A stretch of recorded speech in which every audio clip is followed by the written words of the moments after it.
Hello, this is the Stories Beside channel. I release videos every day for you. Subscribe and click the bell.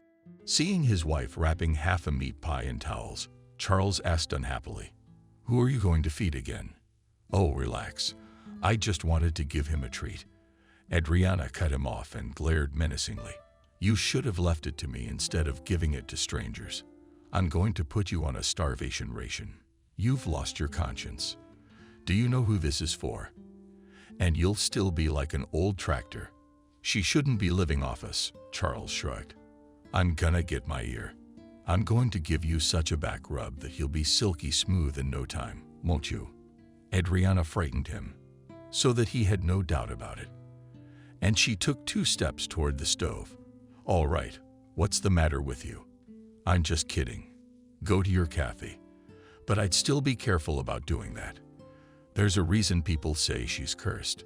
Aha. One fool started a rumor, and the rest of them picked up on it. So they're running around with that curse like a piece of paper. They don't know where to put it. I don't want to see you indulging them too. If I hear you say you support this outrage again, I'll attach it from the bottom of my heart. I get it. Why make it worse?" Charles begged. "Is it a pity? Bring the pie to her. Let her eat it, and remember our kindness. But no one else will feel sorry for her. Charles, and I'll hit you with something, and you'll ask for it." Adriana furrowed her eyebrows and put her hands to her sides. "No, I'll have to invite my mom to visit us for a week. She'll quickly teach you to love life. Not my mother-in-law. Betty will destroy me." Not in vain he was so scared, because Adriana's mother was a strong-willed and even a little tough with a woman. The locals frankly feared her, as they knew what she was capable of. They even said, as if Betty could easily grab a cow by the horns with her hands and force it to the ground. "That's a good boy. You're starting to show me your temper." Adriana smiled and stepped away from the stove. "I'll go to Cathys for a couple of hours and come back. We still have potatoes to perch and cucumbers to pick. That way I can do it myself." To Charles, stretching out his arms to hug his wife. "No, you can't. Last time, you almost tore it up with your grandmother. You need an eye on you. You can't leave an eye unattended. Don't look at me like that. We'll do it together. In the meantime, you can fetch some water for the bath. I'm doing the linens today, too. I'll do it. What do you say?" "All right. I'll go, or the cake will get cold. I can feel it in my heart that she's in trouble again. You don't know what's going on with the family." "You know," Charles shrugged. "Yeah, I agree." Adriana nodded and left the kitchen. Charles looked out the window and walked his wife out the gate. At the same time, a satisfied smile appeared on his face. Adriana did not go wild, as she usually did, and quickly calmed down. At the same time, she put him in his place without any effort on her part, and he was forced to submit to her will, even though he had his own opinion. He simply did not have the guts to prioritize the roles in their family. That's why most often Adriana took the initiative and controlled all the processes in the house. Like, for example, she had just instructed him to draw water for the bath, and also hinted at other household chores. In addition, order nullo during the altercation, yes, so that he almost lost the gift of speech. Not only that, immediately like a guilty child in front of his parents. In general, Charles showed a weak will, and all because he loved Adriana so much, especially since she compensated him for her emotional outbursts later anyway. Adriana went away from the house literally 20 meters, and she immediately met a local milkmaid, Christina, on the way. She moved along the road. She walked with her head held high and proud. Not only that, but she showed that she was superior in status. In fact, Christina was nothing impressive. She was an ordinary villager working on a farm.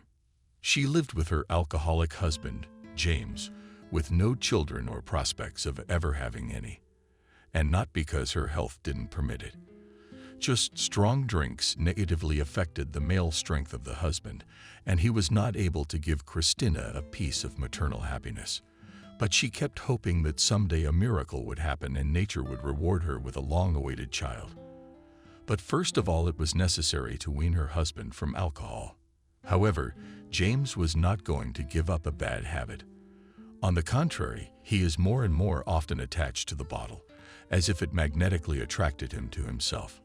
At times, of course, he had an epiphany, but only for a short time, to cleanse his system and again to fill this collar. Christina fought him like a bird with a naughty bird, but she couldn't make it work, so she immersed herself in herself. In other words, she ignored his presence and concentrated solely on her own appearance. Today, on her way to Christina's farm, she painted her lips, lined her eyelids, and used mascara to enhance her eyelashes. It's as if you're not going to work, but to a cafe or a restaurant to have fun. Adriana sighed heavily when she saw her waving face and said hello for the sake of decorum. "Good morning, Christina." "Hello, Adriana." "Overhead," she replied. "You're in a hurry to get to your cows." "Of course, I have nothing else to worry about." "In a way, yes," Adriana asked with a furrowed brow. "He just said that, and that's all." Not paying attention, waving her hand in a squeamish manner, Christina continued on her way. "Oh well, have a good day. Take care." Adriana looked at her and shook her head angrily. She understood exactly what Christina wanted to say. Christina envied the fact that she had a good life, except for her infantile husband. And above all, that applied to her job as well. Adriana had a position as assistant to the head of administration for public relations, and she handled a lot of tasks that required a special approach, you could say. Adriana had organizational skills. A prime example was her own family. Her husband almost unquestioningly carried out all the errands and tried to keep a balance of equilibrium so that there was harmony between them. Christina, on the other hand, had neither. Here she was responding about other concerns. In essence, the milkmaid expressed her dissatisfaction with the fact that no one took her seriously. She worked on the farm on an equal footing with everyone else, and the bosses were in no hurry to recognize her in any way. Like a bonus, even on holidays, Christina, like the rest of the staff, received the standard gifts, but she wanted much more than what she already had. And then there was her alcoholic husband. And Christina could not leave him, because there were no other decent options in the village. All the good men lived with their families, and the ones that hung around like a loiterer, so they were not spoiled by fate. So it turned out that she lived like a gray mouse and could not get out of this vicious circle. Adriana was different, despite the fact that she was only 5 years older than her. Not only did the Duma bring order and control, but she was also praised at work.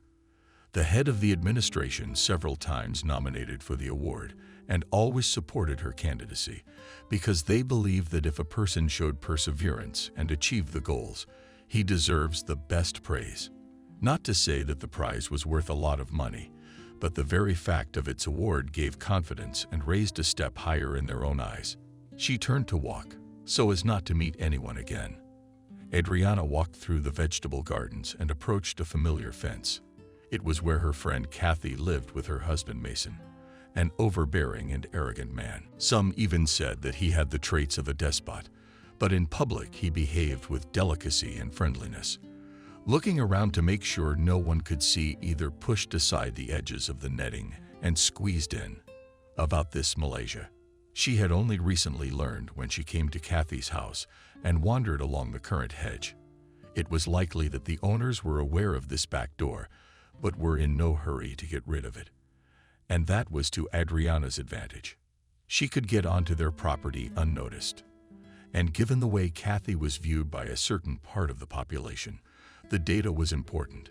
However, it was not wise to rely on it all the time. Mason could seal up an unauthorized passageway at any time. That was why Adriana was already thinking of alternatives for herself. In addition, she was making plans for Cathys' future. She was tired of watching her friend cry all the time while saying everything was fine. But in fact, she was afraid of her own husband, trembled before him, and could not say a word against him. Such a relationship caused disgust and hatred. And Adriana, no. Yes, I took Cathys into account. I wanted to, even though I realized that her husband wasn't a gift either. True, they still managed to find a compromise and solve all the problems without loud scandals. Here everything was held on despotism, Mason.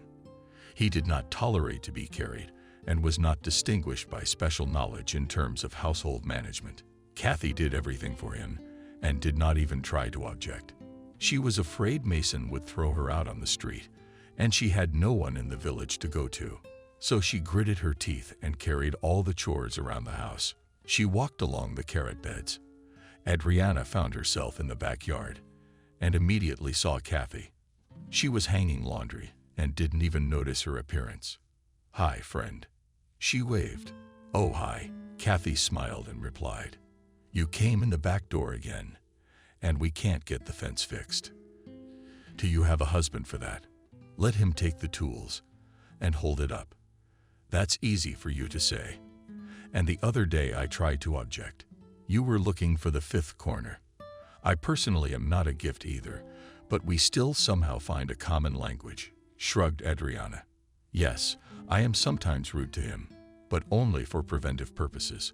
Otherwise he will relax and will not do anything at all. They spoiled him as a child, so he grew up to be a mama's boy. But you've been able to rehabilitate him, haven't you?" Cathys objected. "And I have to put up with it. And I don't know what to do. I want to quit and go away, but there's nowhere to go. Yeah, it's a tough situation. After your grandmother died, there's no family left. Only my brother comes to mind." "Well, you said yourself you haven't seen him since he left home." "Right after high school," Cathys nodded. "William was 18 then, and he'd decided to make his own life. His mother was buried 6 months ago, and his grandmother didn't bother to keep him.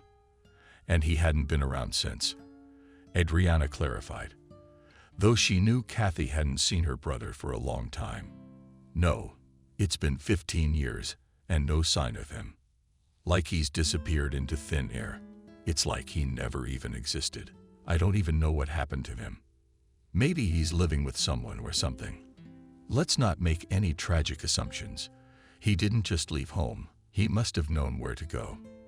And I think he's alive. He just can't come to you yet. Anything's possible. I hope I'll see him again someday," Cathys said thoughtfully, and splashed the rest of the water out of the garden. "Let's go inside. Why are we on the street like poor relatives? I didn't come to you empty-handed." Adriana smiled and pointed at the bag. "And to be honest, I guessed it right away. You smell from a mile away with her strangely, but Christina did not smell anything. Is this about that milkmaid?" Cathys' eyebrows furrowed. "Yeah. And I just missed her, so she's probably forgotten what it's like. She's on the farm by day and with her husband at night. No time to cook. It's a shame. But Christina chose this fate for herself." "You don't say, Cathys. Everywhere you look there's trouble." He waved his hand and followed her into the house. Inside it was quiet and cozy. Cathys kept the place clean and tidied up every day. She didn't even have time for dust to accumulate, and all the surfaces shone as if polished, and for that alone Mason should have thanked his wife. But no, he ostentatiously ignored what she was doing and found any excuse to pick on her and show her power. Cathys didn't know how to please him anymore. She was spinning like a squirrel in a wheel, to be able to finish all the things to do by the time he came. But still she'd get her ass handed to her, and then she'd sneak off to cry. Mason probably knew about it, but he pretended like it was normal. "Have a seat. We're going to have tea." Cathys pointed to a chair and then turned on the gas to comfort and put a large kettle on it. "Aha. And I'll just get the hotels."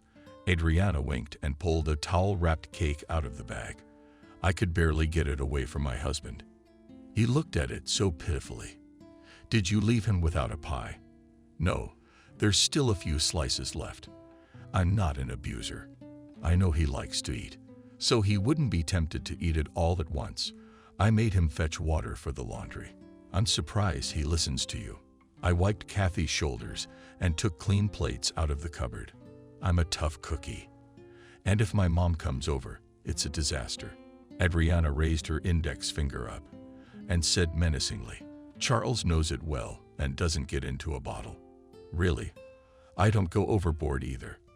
Otherwise I'd hate myself. A husband should help his wife, and preferably without reminders. Unfortunately, I can't do that. Probably the face did not come out, and I do not know how to command. You have to have so much stamina to keep your voice steady. What's right is right. Otherwise, they won't listen. But you're not desperate. You and me, we'll figure something out." "What do you mean?" "I don't know yet, but we can't leave it like this." Adriana shrugged, took a knife out of the desk drawer, and cut the pie into small pieces. Cathys placed them on plates and then poured tea into mugs. The aromatic taste of raspberries immediately wafted through the kitchen. She liked to make berry-based brews and added fresh leaves to enhance the contrast and give the drink a rich flavor. Adriana nodded her head and took the first sip. "What do you think?" Cathys asked her. "It tasted like nectar. Interesting aftertaste. I picked raspberry leaves this morning and added honey and cherries to make an assortment. And you've done well." Adriana praised her, taking a piece of pie from her plate and giving it to her. "I didn't bring it for the exhibition." "Oh, I was just thinking. I've been having all kinds of thoughts lately. And if they're bad, I have to chase them away.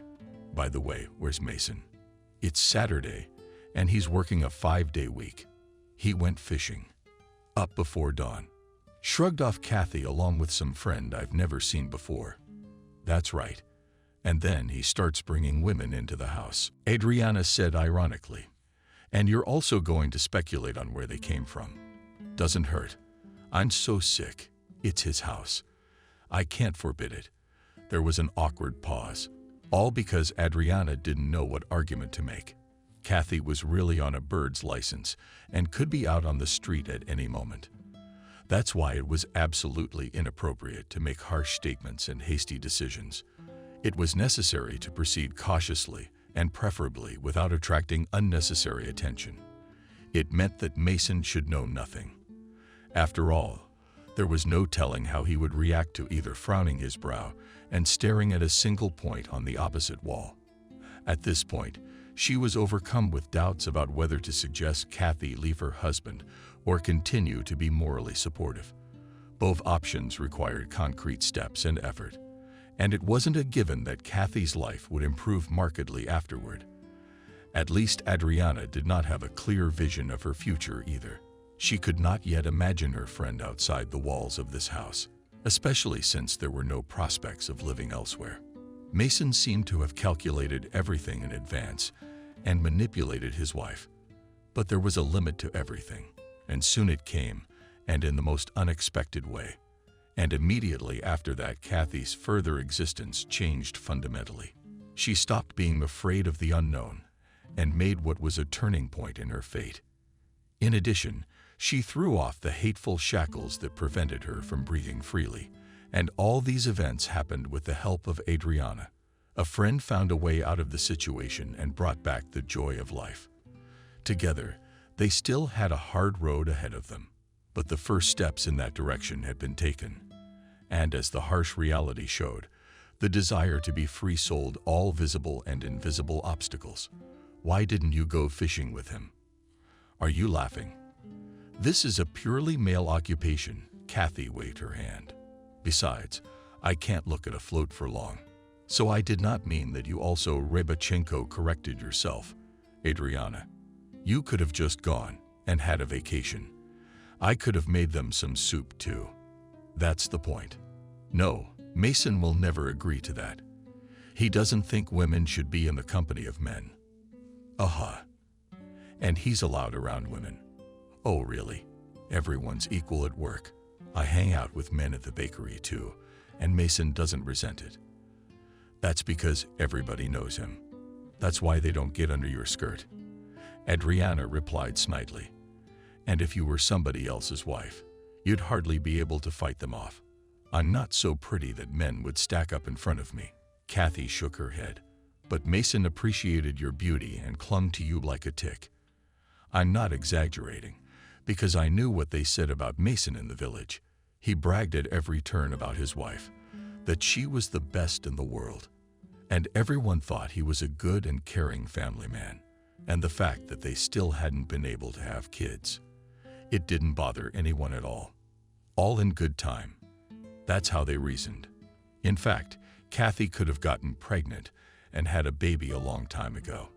But she'd had 2 miscarriages in the last year and a half, and Mason told everyone it was hereditary, like her mom was a cuckoo. And now she was forced to suffer the vicissitudes of fate. In fact, he convinced his acquaintances and those who knew him well that Cathys was incapable of childbirth.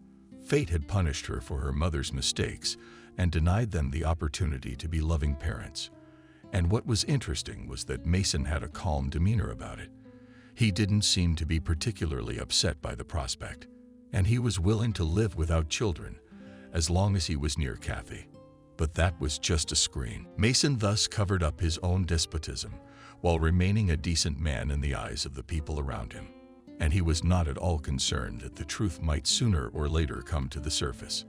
It was as if he had backups for all sorts of cases. With them, Mason felt more confident and was not afraid that there would be some unforeseen event. But as you know, no one has ever been able to insure against everything. And any mistakes sometimes cost a whole life. I'd gotten used to it, Cathys replied abruptly, though it was obvious that she had a hard time with these words. You shouldn't, friend.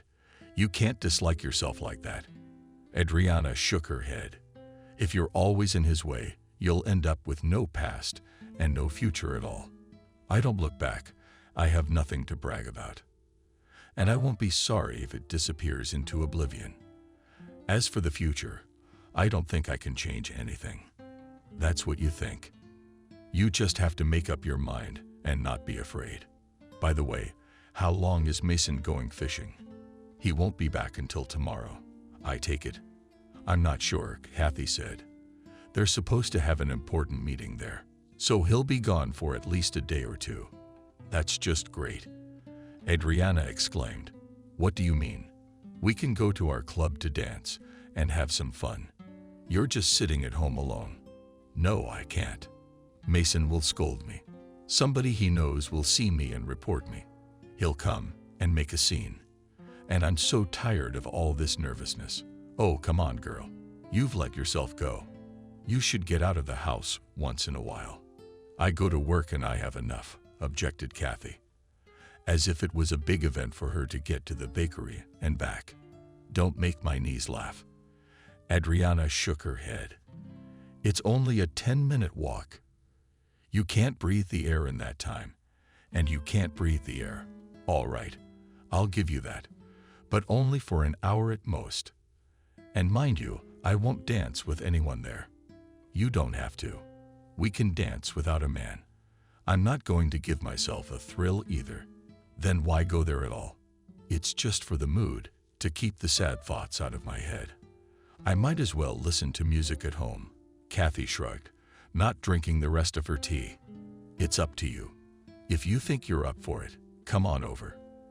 Adriana summed up and pushed the empty plate away from her. Good. There's still time. I'll make a decision by tonight. I'll be glad to see you at the club.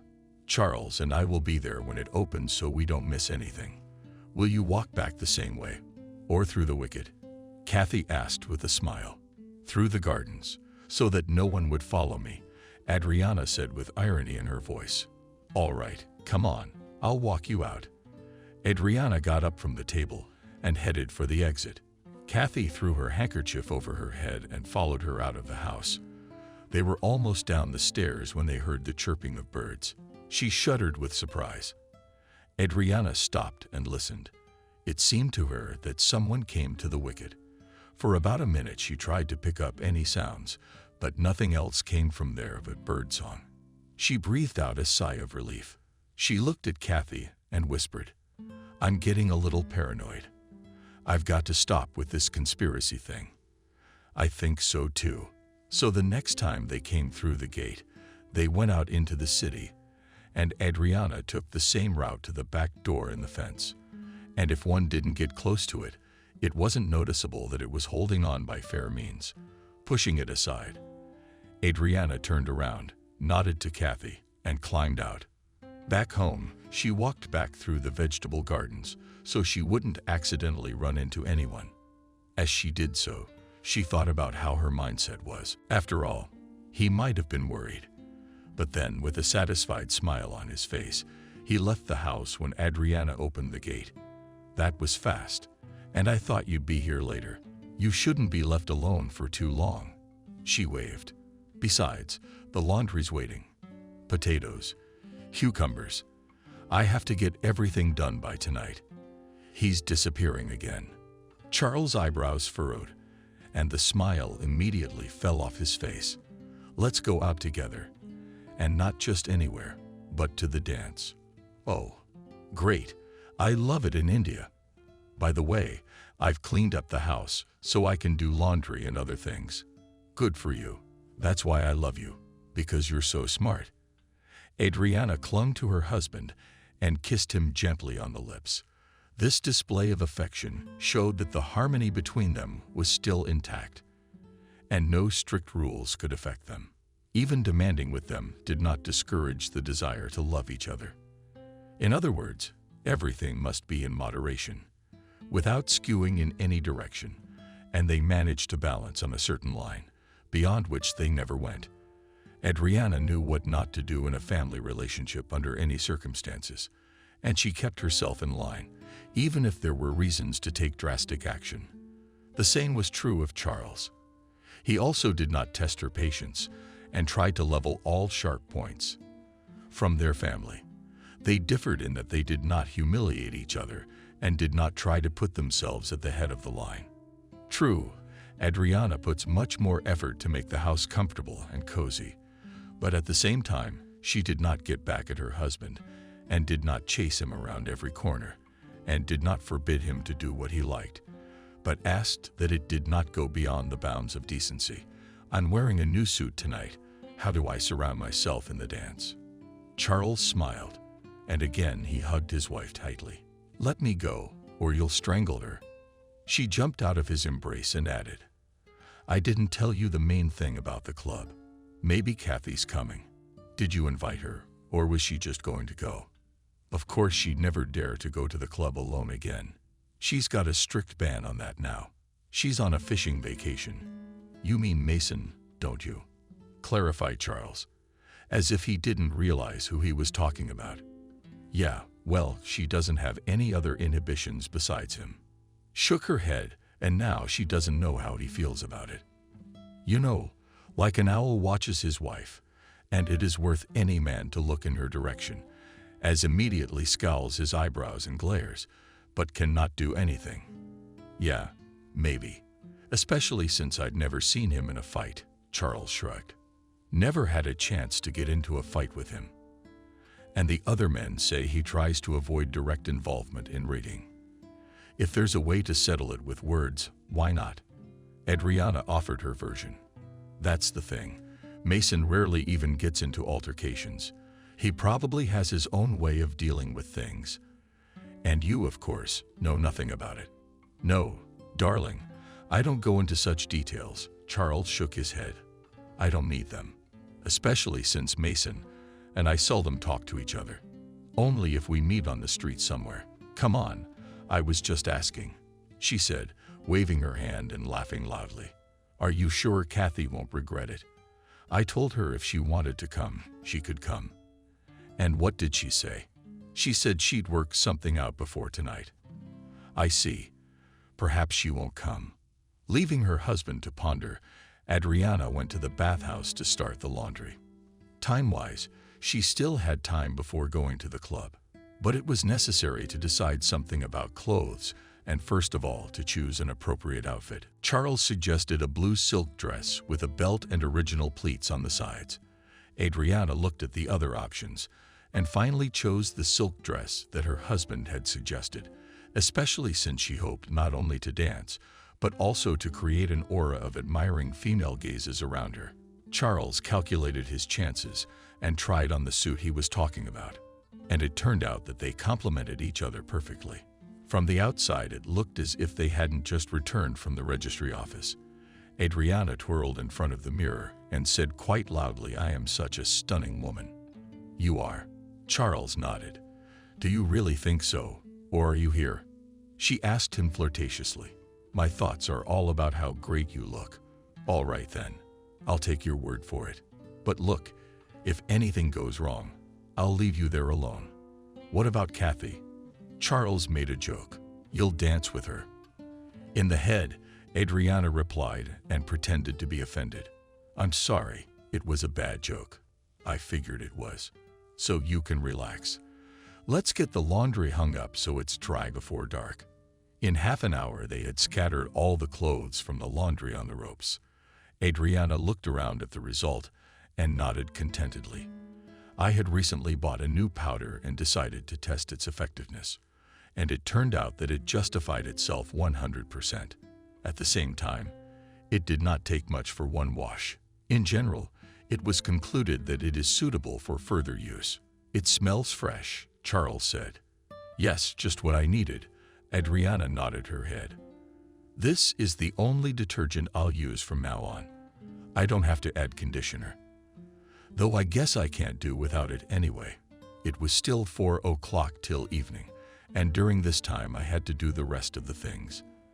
After a little warm-up in the vegetable garden, they decided to prepare dinner in advance so that they wouldn't have to go to bed on an empty stomach. Charles helped a lot with the cooking, and Adriana did the rest. Working together in the kitchen had a positive effect on the general mood. They even mentally imagined how they would twirl to the rhythm of the dance. At the same time, Cathys' appearance at the club was still questionable. She did not really answer whether she would come or not, and so the couple could only guess. But they still had a faint hope that fear of her husband would not make her stay at home. In any case, Adriana and Charles expected to spend the evening together, but they had no idea how it would turn out. As it turned out later, Mason had kept informants on hand to report Cathys' every move. As soon as she left the house, she was under surveillance by concerned people. They must have enjoyed watching. Probably got money too, and not just words of thanks. In general, this moment remained behind 7 seals, and it was hard to say for what carpets these people sacrificed their personal time. But interestingly enough, they always went unnoticed. Cathys didn't see them when she went anywhere. She was in the clouds somewhere and tried not to look around. There was no heavy traffic in the village, so she was in no danger of being hit by a racer. Cathys chose her route with the utmost precision and always returned home unharmed. After Adriana left her, she thought long and hard about her proposal to go to the club and came to the conclusion that it would be all right if she had a dance tonight, albeit without a partner, but for the soul and the mood. And that should have been enough to mentally and physically rest. After all, she had hardly any free time lately. She was always doing something. It was as if Cathys had been programmed for exhausting housekeeping. But her husband, on the contrary, only reaped the benefits and rejoiced. But at the same time, she doesn't bother with household chores. After weighing the pros and cons, she opened her closet and began to choose an outfit. There weren't many brightly colored things in her closet, but Cathys was still able to find something for tonight's trip to the club. And what was interesting, all the fear of being seen by someone from her husband's acquaintance had faded into the background. She as something abruptly gained courage, and this state of euphoria overshadowed other feelings, and first of all, intuition. It told her that it would be bad luck to go to the dance. Cathys didn't want to listen to it, because she was determined to get out of the vicious circle. She had a clear plan of how she would behave in the club. "I think it's all set." Charles exhaled sharply and looked at the dinner with a smile. "We're like a team," Adriana said. "It's always worked out that way. And no problems." "What do you mean?" "Yeah, that sometimes you have to push someone around, and it's very unnerving, especially when the ducks are on their 5th day. I take your hint. I'll try to make it up to you," Charles said affectionately. "You won't be nervous anymore. I promise. Would you like a snack for the road?" "No, I'm the one who shakes once, and then I'm done." Don't go on with the wrinkles, Adriana. I remembered your last birthday when you ate too much and drank too much. Well, I was overjoyed. Darling, it was my anniversary after all. Charles made a pitiful face. Exactly. And then it felt like I was the one who got the big surprise. And I was quoting everything afterward. It was so funny. Anyway, we'll save the dinner for later so it's not embarrassing. Yeah, I agree with you. All the more reason. And it's gonna be hard for me to dance with a full belly. Having changed into their festive outfits, the couple sat down for a moment, looked at each other, and left the house. On the way, they met the same disco lovers, and all of them were happy to go to the club, anticipating in advance a rousing mood. Besides, loud music was already coming from there. Adriana nudged her husband in the side and quietly said, "Look, she's here." She did. And in a beautiful dress, Charles nodded. "What did you say? Do I look worse?" "No, I think you're gorgeous. And I'm sorry for judging Cathys' dress." "Come on, calm down. I'm not mad." Adriana smiled and waved her hand at her friend Cathys. "It really looks beautiful, especially since I'm not jealous of you." "Thank you for that. I was about to fall through the ground." Charles sighed heavily and wiped the droplets of sweat from his forehead. It was obvious that he had taken his wife's displeasure seriously, but she let him know in time that she was not angry, and in general that it was a joke, aimed at watching his reaction. At any rate, that's exactly what it looked like. It was in doing so that it didn't cross a dangerous line, after which there would definitely be no turning back. Cathys waved in response as well, and with a smile on her face, she headed in their direction. She was outright glowing with happiness, as if she was here for the first time. And right, taking off Adriana. With excitement, she said, "And I was so worried that I wouldn't be able to make up my mind. But then I thought about it, and I realized I was getting myself worked up for nothing. It hasn't even been a year. How did you come to the right conclusion? I hope you won't regret it. Otherwise, you might change your mind and leave." No, I'll stay. Especially since you're here too. This is gonna be awkward. We had an agreement. That's fine. Now let's go inside and see what's going on." The club has changed a lot since the overhaul. It no longer looked like an old shabby building and did not repel with its gloomy facade, as in the old days. On the contrary, no money was spared for its reconstruction, and now the local population has an opportunity to have a cultural rest, looking at such splendor. Young people also came to the club. Previously, they could not be drawn there by any concerts, and after the renovation there were sometimes no free places left, and they had to dance in the open air. Tonight, however, they were lucky, and the club was not yet filled with dancers. Adriana took Cathys' hand and led her into the back of the room. Charles stayed at the entrance, meeting a familiar tractor driver. "I'll come back later, darling." He waved to her. "Okay, but don't stay too long," she replied with a smile. Together with Cathys, they approached the head of music and asked to play something energetic. He suggested several options, and the women chose a repertoire from the 90s. In a minute, a familiar tune came from the speakers, and it was picked up by several other clubgoers. Adriana even half-voiced sang, remembering her youth. She was so engrossed in the song that she stopped paying attention to the people around her. Cathys looked enviously at her friend. For her, it seemed, it was not quite usual to see Adriana in such a role, but at the same time, she appreciated her talent. And at the end of the performance, she clapped her hands loudly. "Did you sing so beautifully that I could hear you?" Cathys said enthusiastically. "Thank you for the compliment." Adriana thanked her. "But that's nothing. When Charles and I sing with guitar, it's a real hit. I'll have to invite you over sometime to hear it. How about tonight? Why not? As long as my husband doesn't take it on his chest." Adriana turned around and with her eyes shining with joy looked for Charles around the room. After a moment, her gaze caught a familiar silhouette and literally drilled through him. As if he sensed his wife looking at him and stepped out of the shadows, making the guilty face. At the frown in his brow, she shook her head and with her facial expression, signaled for him not to get carried away. It looked like Charles had met up with some friends and decided to have a few drinks with them. But there was no hiding from his wife, and now he had to leave the pleasant company somehow. "Sorry, men, but I'm going to my sweethearts. We understand discipline and all that," with sarcasm answered friends. Come on. I just love my wife very much." He waved his hand at them. "Go already, or we'll have to drag you to her and say hello. Don't let her swear." "All right, I'll tell her you didn't want to give me a drink," I insisted. "That's a bit of a stretch, but we like the idea." Charles couldn't believe what he promised, but he didn't take it back. And as soon as he approached his wife, he reported in one breath, "It's not their fault. It was me who drank without their permission. Forgive me and do whatever you want." "Oh, I can hardly believe that Peter didn't pour." Adriana shook her head. "Honestly, you can ask him yourself." "All right, I'll take your word for it. But don't drink any more. You and I still have dancing to do, and we have to keep company along the line." "What do you mean?" Charles frowned, looking at his wife, and then at her friend. "Oh, don't be such a baby. Just one dance, so she doesn't get bored. And don't worry, I won't be jealous.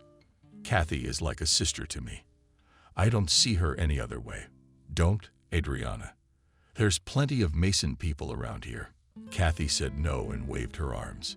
"If they see me, I won't get away with a simple reprimand and reproach." "Does he hit you?" Angrily, she asked. "No, I was just saying that." Cathys hesitated and began to rub her fingers through her dress. Adriana noticed her agitation and shook her head. "I have no words, just emotions. Not only is she not letting me go anywhere, but she's letting her hands get in the way. And I should probably go home." Squinting toward the exit, Cathys said quietly, "I shouldn't have thought of taking you up on your offer. Are you saying I lured you to the club on purpose?" No, it's my weak will. Mason wouldn't let me, but I did it anyway." "Charles, look at what she's saying." Adriana looked at her husband indignantly. "I'm not an advisor. Let her decide." He shook his head. "Yes, it's better if I go guiltily with my head down." Cathys walked across the hall and found herself outside. The music continued to play, and tears sprang from her eyes at that moment. And it seemed possible to go back, but some unknown force made her go home, quicken her step. Cathys headed towards the walk, and only had a few meters to go to finally disappear from sight. But Adriana caught up with her. "Hold on, friend. You can't just walk away like that. I've done something else to offend you. It's not that. I just don't understand why you're acting like this. I thought we talked about it this afternoon, and you supported my proposal. You even came to the club despite your husband's inhibitions. Tell me, didn't you like the fact that I let you drool and dance? What's your husband got to do with it?" "It's not like he was going to seduce me," Cathys replied grudgingly. "I was just afraid people would misunderstand and say horrible things to Mason." "I don't disagree. There are gossipers among the villagers." Adriana nodded. "Give them a free hand. They'll work it out. And then you'll have to prove you're not a camel. That's exactly why I left. I'm sorry to have ruined your lovely evening, but I really should get back to my house." "Okay, I get it. I won't keep you. If you need anything, you know my number. Call me anytime." And that was the end of it. And in a few seconds, Cathys disappeared around the corner. Back at the club, Adriana pretended that everything was fine, and she and her husband continued dancing. The mood, of course, was a little spoiled, but it did not prevent them to dance vigorously for an hour to the beat of the music coming from the speakers. And only 15 minutes before closing time, the couple left the club. There were still people inside, but none of them were dancing. Some stood along the walls and whispered about something, and others were arguing among themselves with passion, taking a brave water on their chests. Taking Charles under her arm, Adriana looked around, chose the most lighted part of the road, and quickened her step. They walked in silence for several minutes until her husband broke the silence. She shouldn't have left after all. She could have listened to some music and unwinded.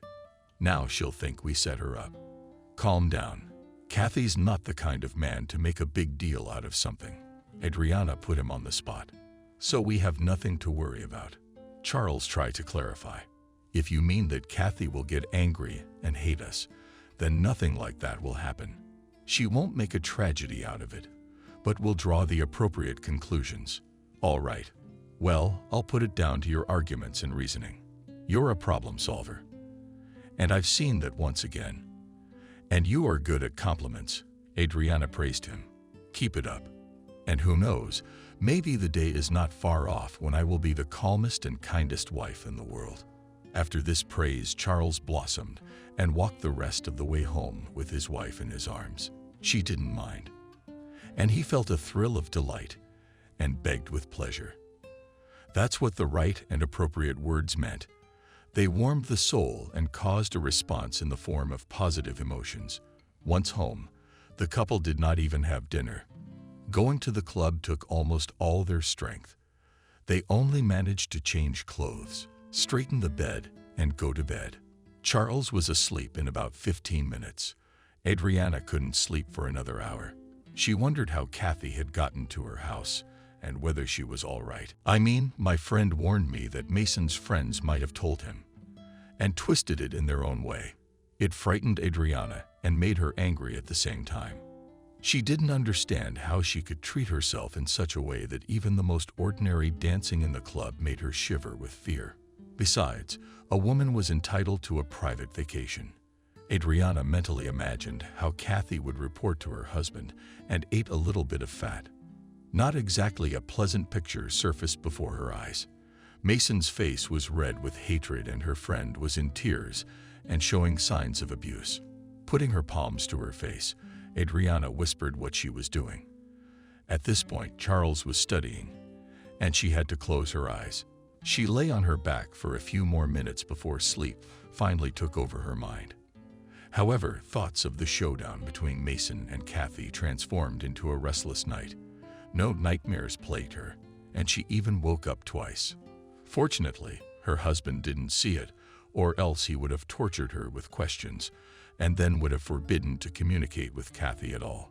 The anxiety only receded with the dawn. But by then, Adriana didn't want to sleep. She just lay on the bed and stared at the ceiling. The thought that Cathys would be in trouble because of her was like a thorn in her side. But at the same time, she didn't have a clear plan yet. How to help her friend. And that made it even more depressing. Adriana felt like a helpless child who had been locked in a closet and the lights turned off. Turning to face her husband, she kissed him on the cheek. Charles, however, did not even turn his head. It was as if his sense of smell and touch were temporarily shut off. As for Cathys herself, after leaving Adriana, she walked briskly to the house and locked herself in. It was as if she was afraid that right now Mason would burst in and punish her. But that didn't happen. And she was perfectly safe until morning. But at the first rooster crowing, trouble crept up on her in the form of an angry husband. The sound sleep was disturbed by a clang. Opening his lock on the wicket gate, Cathys jumped out of bed and went to the window. In the yard, she saw her red-faced husband and realized without further ado that everything had been reported to him. A moment later, a loud stomping on the veranda was heard, followed by the sound of the door slamming. Without removing his shoes, Mason unceremoniously rushed into the hall and grabbed her by the shoulders. "Who gave you permission to go clubbing?" "And all I wanted to do was listen to music and dance." With a tremor in her voice, Cathys replied. And then she cried. "No, and if you've done wrong," Mason thundered, "you should be able to take responsibility for your actions. And by the way, who are you going to dance with? I don't need anyone but you." "I don't think so. Probably some tractor driver was hanging around you anyway. Yashka, for example. He doesn't give a hoot. He just wants to chase other people's skirts. Yashka never came near me. I was alone," objected Cathys, wiping her tears. "Don't give me that bullshit." Mason put his hands out like he was going to push her. "I know you were in the company of your close friend and her husband. Amuba, Why would you say that? They're good and decent people. Well, you should go live with them. What are you staring at? You think I'm going to put up with your antics? But I didn't do anything wrong, Cathys shrugged. I just went to a club. That's good enough for me, Mason muttered. And he came almost right up to her. Then everything developed like a nightmare, and Cathys regretted going to the club 100 times. This ill-considered act led to a serious confrontation. Mason showed not only with words, but also partly with his hands who was the boss of the house. It was worth nothing to him. All it did was blow off steam, and Cathys got another dose of humiliation, and so it could go on for quite a long time, if not for one shocking event. Right after it, she had a sharp change in her views on life, and she decided to take a desperate step. And only her best friend Adriana was there in time to prevent the tragedy. She had the courage to give a decent response to the tyrant Mason. Having experienced all the anger and hatred of her husband, Cathys for several days did not go out at all. She was like a gray mouse wandering around the yard, doing all the household chores. She kept her head down for fear of meeting her husband's eyes. Mason enjoyed to see her agonizing and shaking with fear.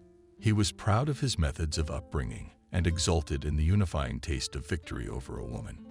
Except he couldn't think of how she would get back at him. A plan of retribution had been rolling around in her head for a long time, but it lacked important details. Adriana helped with that, when she brought a surprise one day.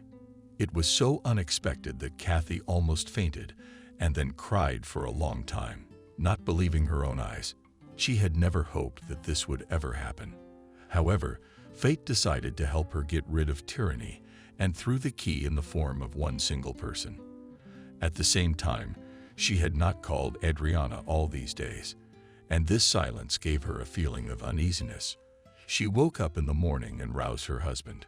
With excitement in her voice, she said, "It seems to me that Cathys must be saved. Is it really you, or are you just having a nightmare?" asked Charles. "I feel in all seriousness in my heart that she is completely gone." Adriana got up from the bed and fixed her hair on her head. "What do you mean? Did she leave home?" "Yes, what an incomprehensible person. I meant that she was in a bad way and was going down the drain. With a husband like that, it's no wonder. I'm surprised it didn't happen sooner."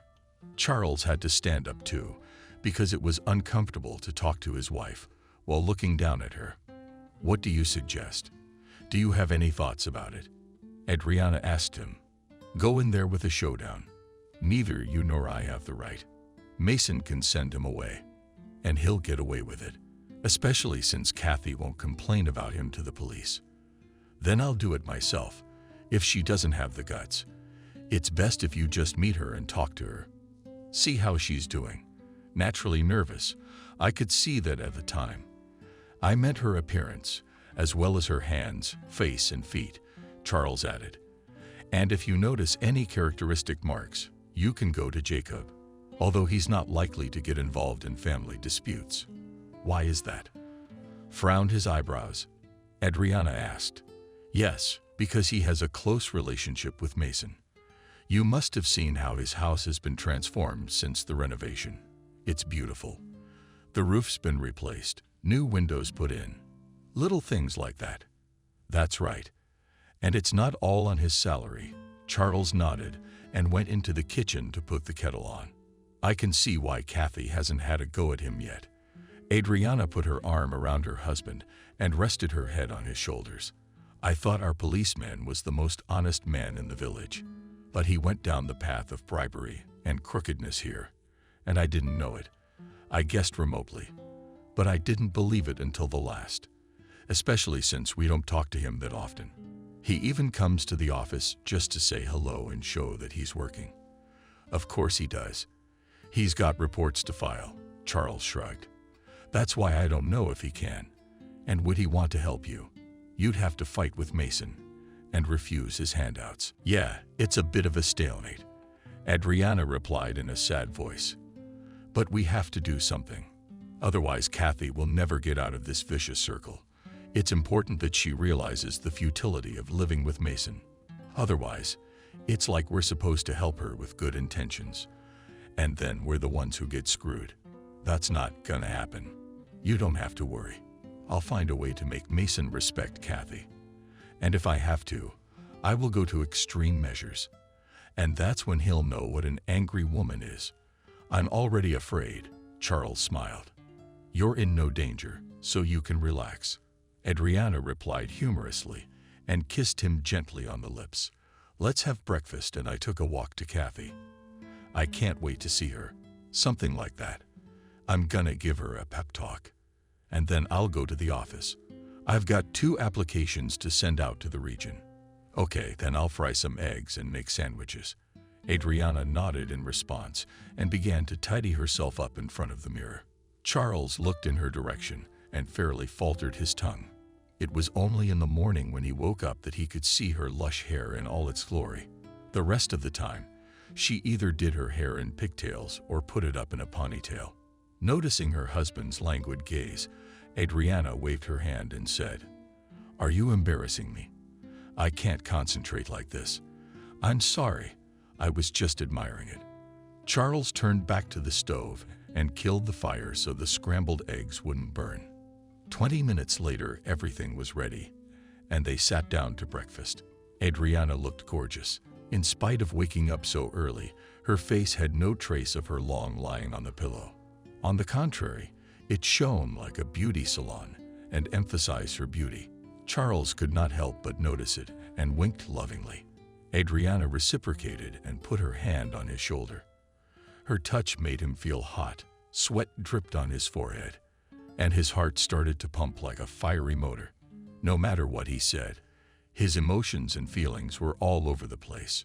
Charles was a temperamental man, and his wife liked that very much. "I have to go. If you need me, I'll be in touch." Adriana got up from the table, cleared the dishes, and headed for the exit. "Okay, love," Charles nodded. "I have to leave in an hour too. The farm has asked me to check the equipment. They've been having problems pumping milk there for a few days now." "That's weird.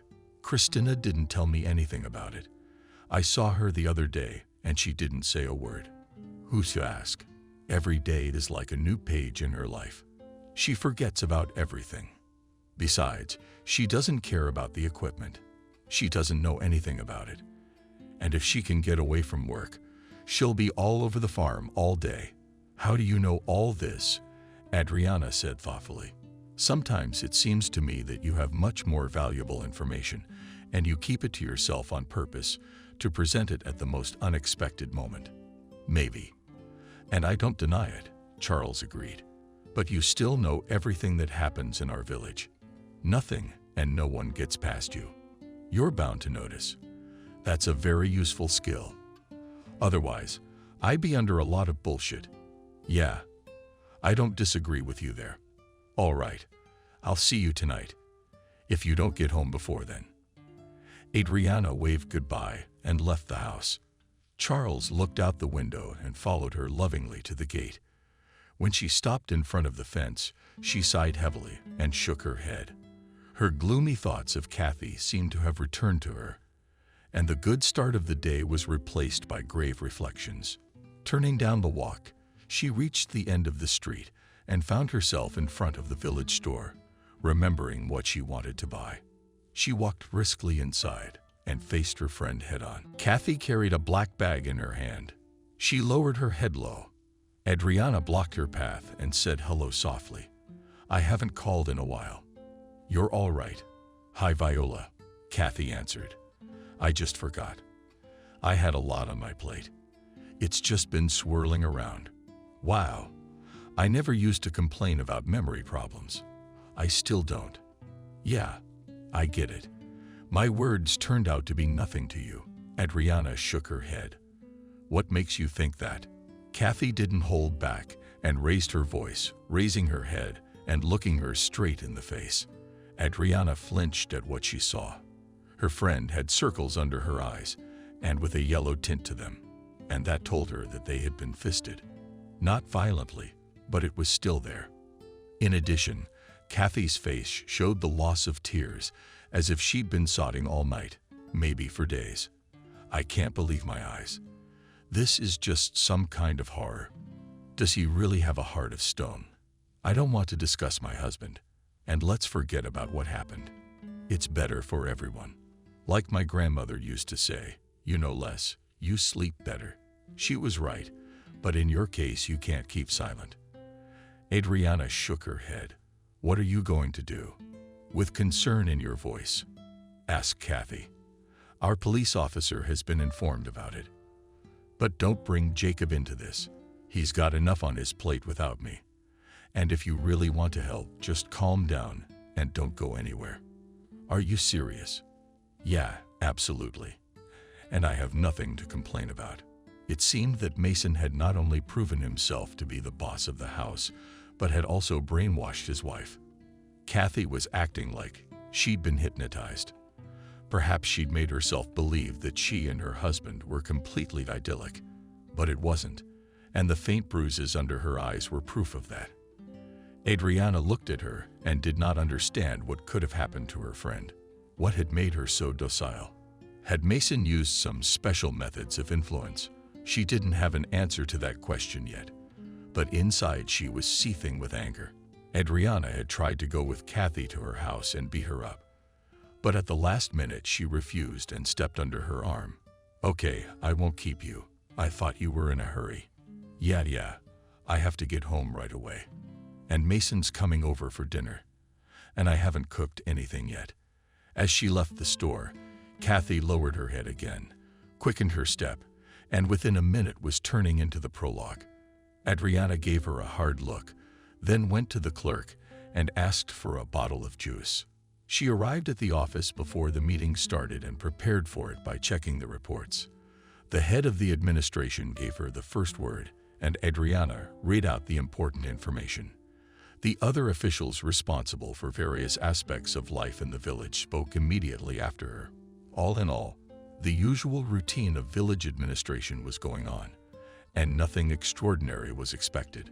But it was after the meeting that Adriana ran into Mason in the corridor. He was walking towards her with his head held high, and to knock the gold dust off him, she grabbed the collar of his shirt and asked menacingly, "What on earth do you think you're doing?" "I don't understand what you're talking about," Mason replied calmly, turning on the fool. "I'll explain. Only on the street they will see how a woman pressed you against the wall, and then they will laugh. So be it. Maybe she's in love. Yeah, sure. That's all I need." Adriana pushed Mason toward the exit, and once they were on the porch, she asked again, "Who gave you permission to hit and humiliate a woman? I never laid a finger on you. All you can do is look at me and nail me to the ground." "That's right, and I'll have no trouble dealing with you," Adriana threatened him. "Don't scare me. I'm not the last man in this village," Mason said proudly. "And if they find out who is, I don't think you'll even know what hit you. And don't try to hide behind your connections. They won't help you." "You think so? Maybe I got a trump card. You have nothing but your worthless soul on the sea of eyebrows and flashing eyes," replied Adriana. "If you've decided to stick up for Cathys, you're trying in vain." Mason blurted out, "I've decided what I'm going to do with her. And if you're going to be a nuisance, I'll tell your infantile husband how to make his wife obey. He and I don't have a problem with that. But you're right to point out that I don't try hard enough." "In what way?" "That's what I mean. Don't thank me." I hit him below the waist with my knee. He almost fell to the ground, but she grabbed him by the collar and put him on the bench. "Breathe a little. You can't be nervous now, can you? Well, you don't have to go on. And by the way, and I'll convey your intentions to my husband and see what he says to that." "I was kidding. Sorry about, rereading Mason. It's too late for that." Adriana waved him off and walked back into the office. Mason remained seated on the bench, nervously pressing his hand against the spot where the blow had struck. He hadn't expected her to charge between his legs, but now he no longer had any doubts about her physical strength. And what people had said about her stern and fiery temper was true. Adriana could really give any man in the village a head start. Her father had taught her that, having once led a self-defense section at the local school.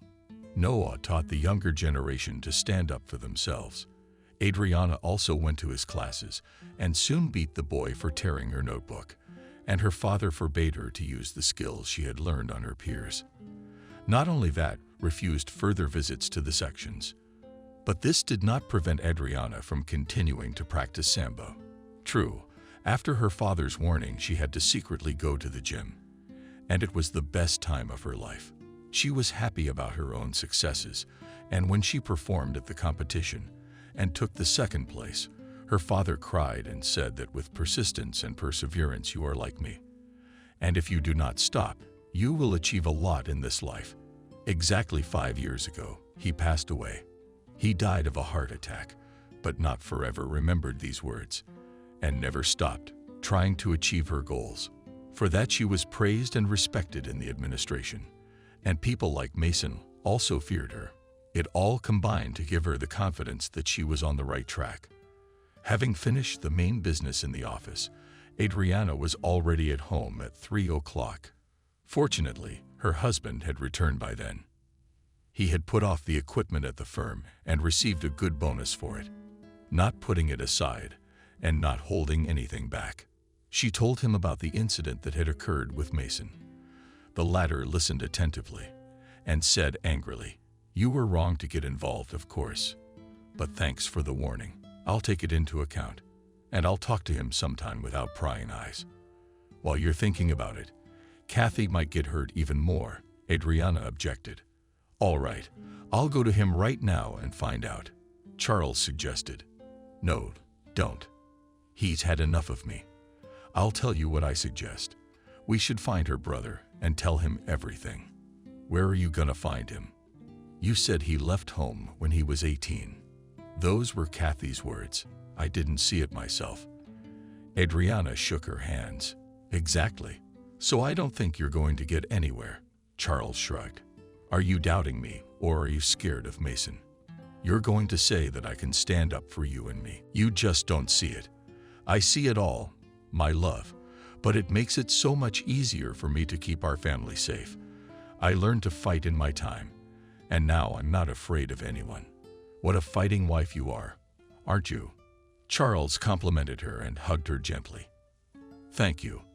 I am pleased to hear that." Adriana nestled against his chest and gave a faint cry. A specific plan. She didn't have a plan for finding William, but she knew someone who might be able to help. They had been in the same class in their younger years and had attended her father's Sambo section together. Liam was considered to be a promising and hopeful student, but in the end he still lost at the competitions. However, this circumstance did not affect his further sports activities, and after a while Liam achieved his goals. He won gold at the regional tournament. Victory among strong and equal opponents inspired him to great achievements. A year later, he was allowed to open his own section. Slowly, it began to gain momentum, and soon it grew to a large sports center. Liam became not just a qualified coach, but also a businessman. And given the specifics of his activity, he quickly gained the necessary connections. He was attracted by people from the criminal world, who needed to keep themselves in shape all the time. And soon Liam began to be invited to visit authoritative personalities. He did not refuse and showed them everything he was capable of. As a result, he was granted permanent protection. Liam no longer worried that his sports center might be shut down. Everyone in town knew who came to see him. Remembering her old high school buddy, Adriana decided to go to him. He was in the kind of circles where William could go, all the more so because she had no other options. However, she did not tell her husband about it, but only said that she would ask her former classmate to help with the search. Meanwhile, Mason had come to his senses and had already thought of a plan to get back at Cathys. She waited for him all day, thinking he'd be here by lunchtime, but he didn't show up until evening, and she knew from his grim face that there was going to be a scandal, but she didn't know why. I mean, Mason could have gotten into an argument out of nowhere, putting a hot dinner and a full shot in front of him. She mistakenly hoped he'd eat and calm down. Instead, Mason threw the plate, and it fell to the floor with a clatter. Wash up. I've got a nerve. My dear Cathys' eyes rounded. It's borscht. You always asked me to make it for dinner. It's not cooked well. It stinks. He went on. You're going to get your way. You're a worthless hostess, and you'll sleep in the bathhouse tonight. What am I being punished for? Cathys sat down on a chair, covered her face with her hands and sobbed. But Mason was not moved by this. He began to call her even more hurtful words. Then he grabbed her by the collar of her blouse and threw her out of the house. As she fell on the steps, she put a hand to her right side and winced in pain. It took her a few minutes to regain consciousness. Fixing her robe on herself, Cathys stood up and, with a considered gait, headed for the bathhouse, closing the door behind her so Mason wouldn't burst in and finish her off. She sat down on the bench and cried again. She had no more hope of escape, and at that moment she said these words. How wrong was I, Adriana, not to have listened to you? And as if through from a distance, her friend heard her pleas, clutched at her heart. She sighed heavily and looked around. There were only a few people on the bus, and none of them paid any attention. But the appearance of Charles could raise a lot of questions. That was why Adriana had chosen public transportation from the village to the city, but she was glad for it. It took her almost an hour to get there before they reached the station, and in order not to waste time, she did not call a cab and went to the sports center. 20 minutes later, they were there and Liam personally came out to greet her. Hi, Adriana. What a surprise you've given me. Hello, Liam. She answered his greeting. To be honest, I didn't expect that I would have to come to you. Life is such a thing that you don't know where you will find and where you will lose. The satisfied smile of my old friend inspired optimism and hope that I would be able to get his support. I'm not just here to grind meat. I've got important business to attend to, and it doesn't wait long. I'm not surprised. No one comes to me out of boredom. Let's go to the office and you can tell me all about it. Letting her go, Liam followed at a leisurely pace. One could see that he was holding one hand in tension, and that suggested his serious status. In fact, he was in constant readiness to repel an attack. And even now he did not allow himself to relax, despite the fact that a former classmate had come to visit him. In his office, he offered her a cup of coffee, but she declined. No, I don't feel like it. Let's just get down to business, no problem. I'm all yours. Having received his approval, she didn't bother to tell him, and first of all emphasized that help was needed immediately. Liam listened to her attentively, not missing a single word. It seemed that he felt Cathys' distress and even wept a little. He immediately took a handkerchief out of his pocket and put it to his eyes. I've upset you, cautiously asked Adriana. A little, but it's all emotion, Liam nodded. You can't put them to work, as they say. You said he might have turned to crime, but that's kind of an assumption. And that's what Cathys said. But she doesn't really know anything. Why don't I solve her problems? Come down to your village and give that Mason a good shake. No, you don't. I've already put it between his legs. Adriana shook her head. He'll remember it for a long time. Good for you. What do you think?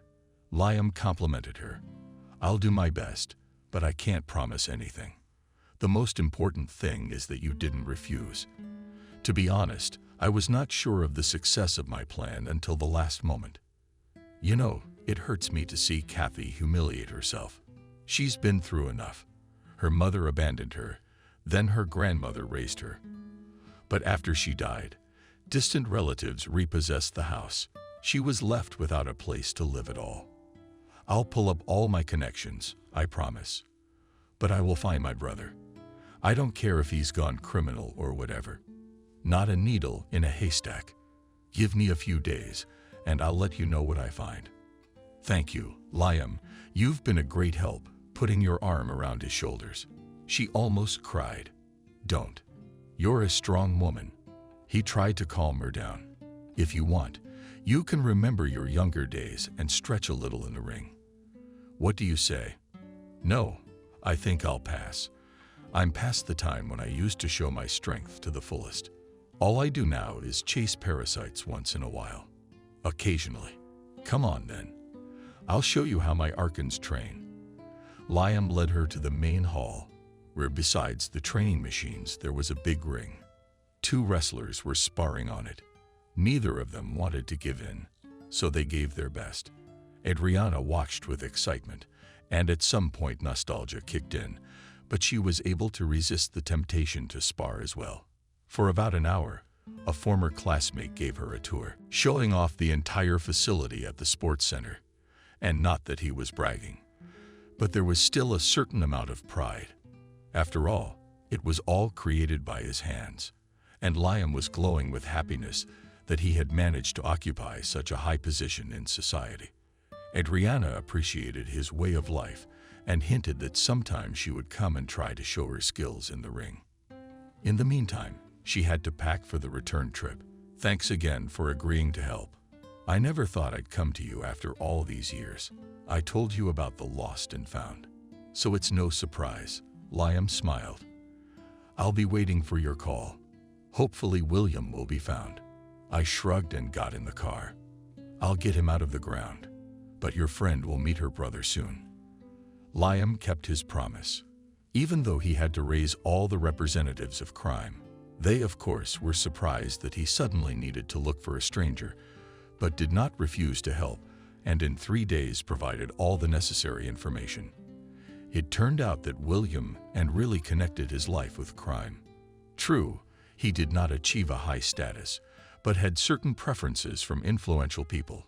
And so when he was informed that his sister was in danger, which he had not remembered since then, William immediately rushed to Liam and asked him to take her to Cathys.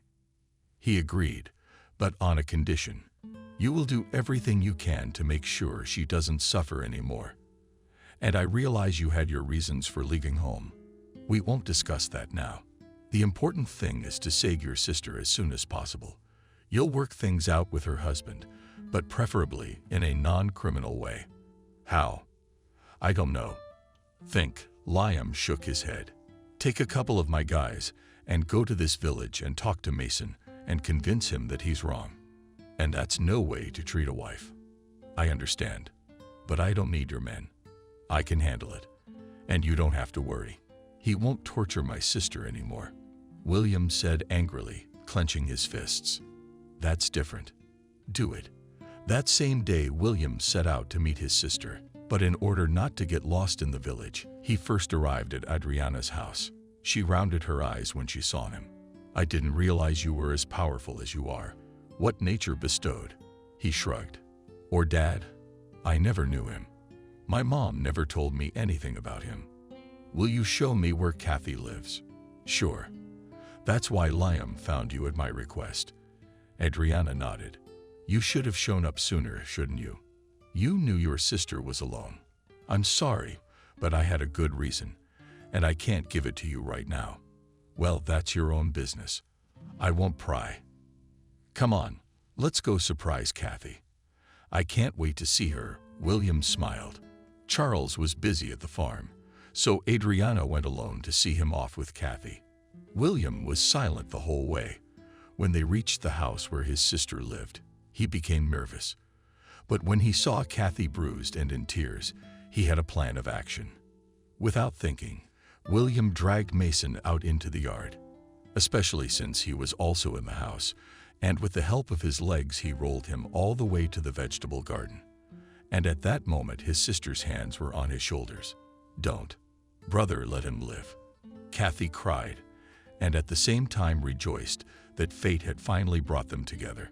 Forgive me, sister, for not coming for so long.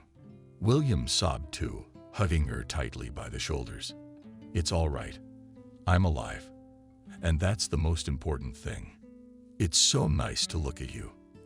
Adriana cried with them. My soul was overflowing with happiness. Suddenly, Mason stirred and tried to get up. However, a lightning-quick kick to the chest from Adriana nailed him to the ground again. William rounded his eyes and shook his head approvingly. Exactly right, and most importantly, non-fatal. I still have a lot of ideas about how to deal with him. Don't. I've got it all figured out, and I'm ready to divorce Cathy. Mason pleaded, clasping his hands to his chest. You'll do that. But first, you'll answer for abusing my sister. I've been told everything. So look for the fifth corner. Because I'm gonna hit you gently, but hard. But Cathy convinced her brother not to hurt Mason, and he barely made it out of the village. Miraculously avoiding reprisals, William didn't go after him. He just warned the right people. And the tyrant received a warm welcome in town. What was done to him? It remains a mystery. But a month later, Cathy got a divorce. Besides, Mason put his house on the market for a ridiculous price, and William bought it.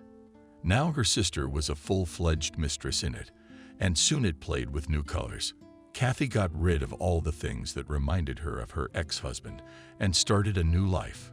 True, without any plans for a new family relationship. She needed to come to her senses and finally recover. And as always, she needed help. Best friend Adriana. William went to the city, where he settled under Liam's wing. He had new goals and perspectives, and first of all, his sister's peace of mind, especially since she was now close to him and could always count on his support.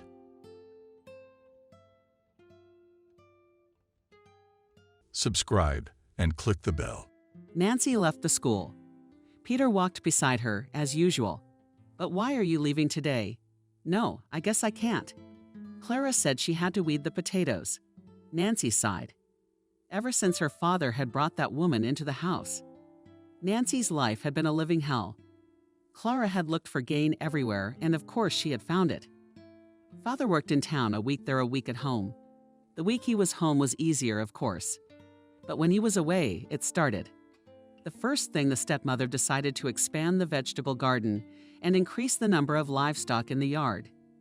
Dad supported all her ideas, and Clara said, as soon as the farm starts to bring profit, you can quit this job and work at home. It would be good, Clara. I miss you and my daughter. The woman was pleased. She smiled. While Daddy was away, all the hard work was on Nancy's shoulders, but she didn't complain. She really wanted Daddy home too. Clara went to the market every 3 days. Nancy didn't know how much money she made there. But it must have been pretty good, because after a year, Daddy quit. The girl thought things would get easier, but it turned out to be much worse. On the first day, when the father was free at dinner, Clara said, from tomorrow, we start building a new one.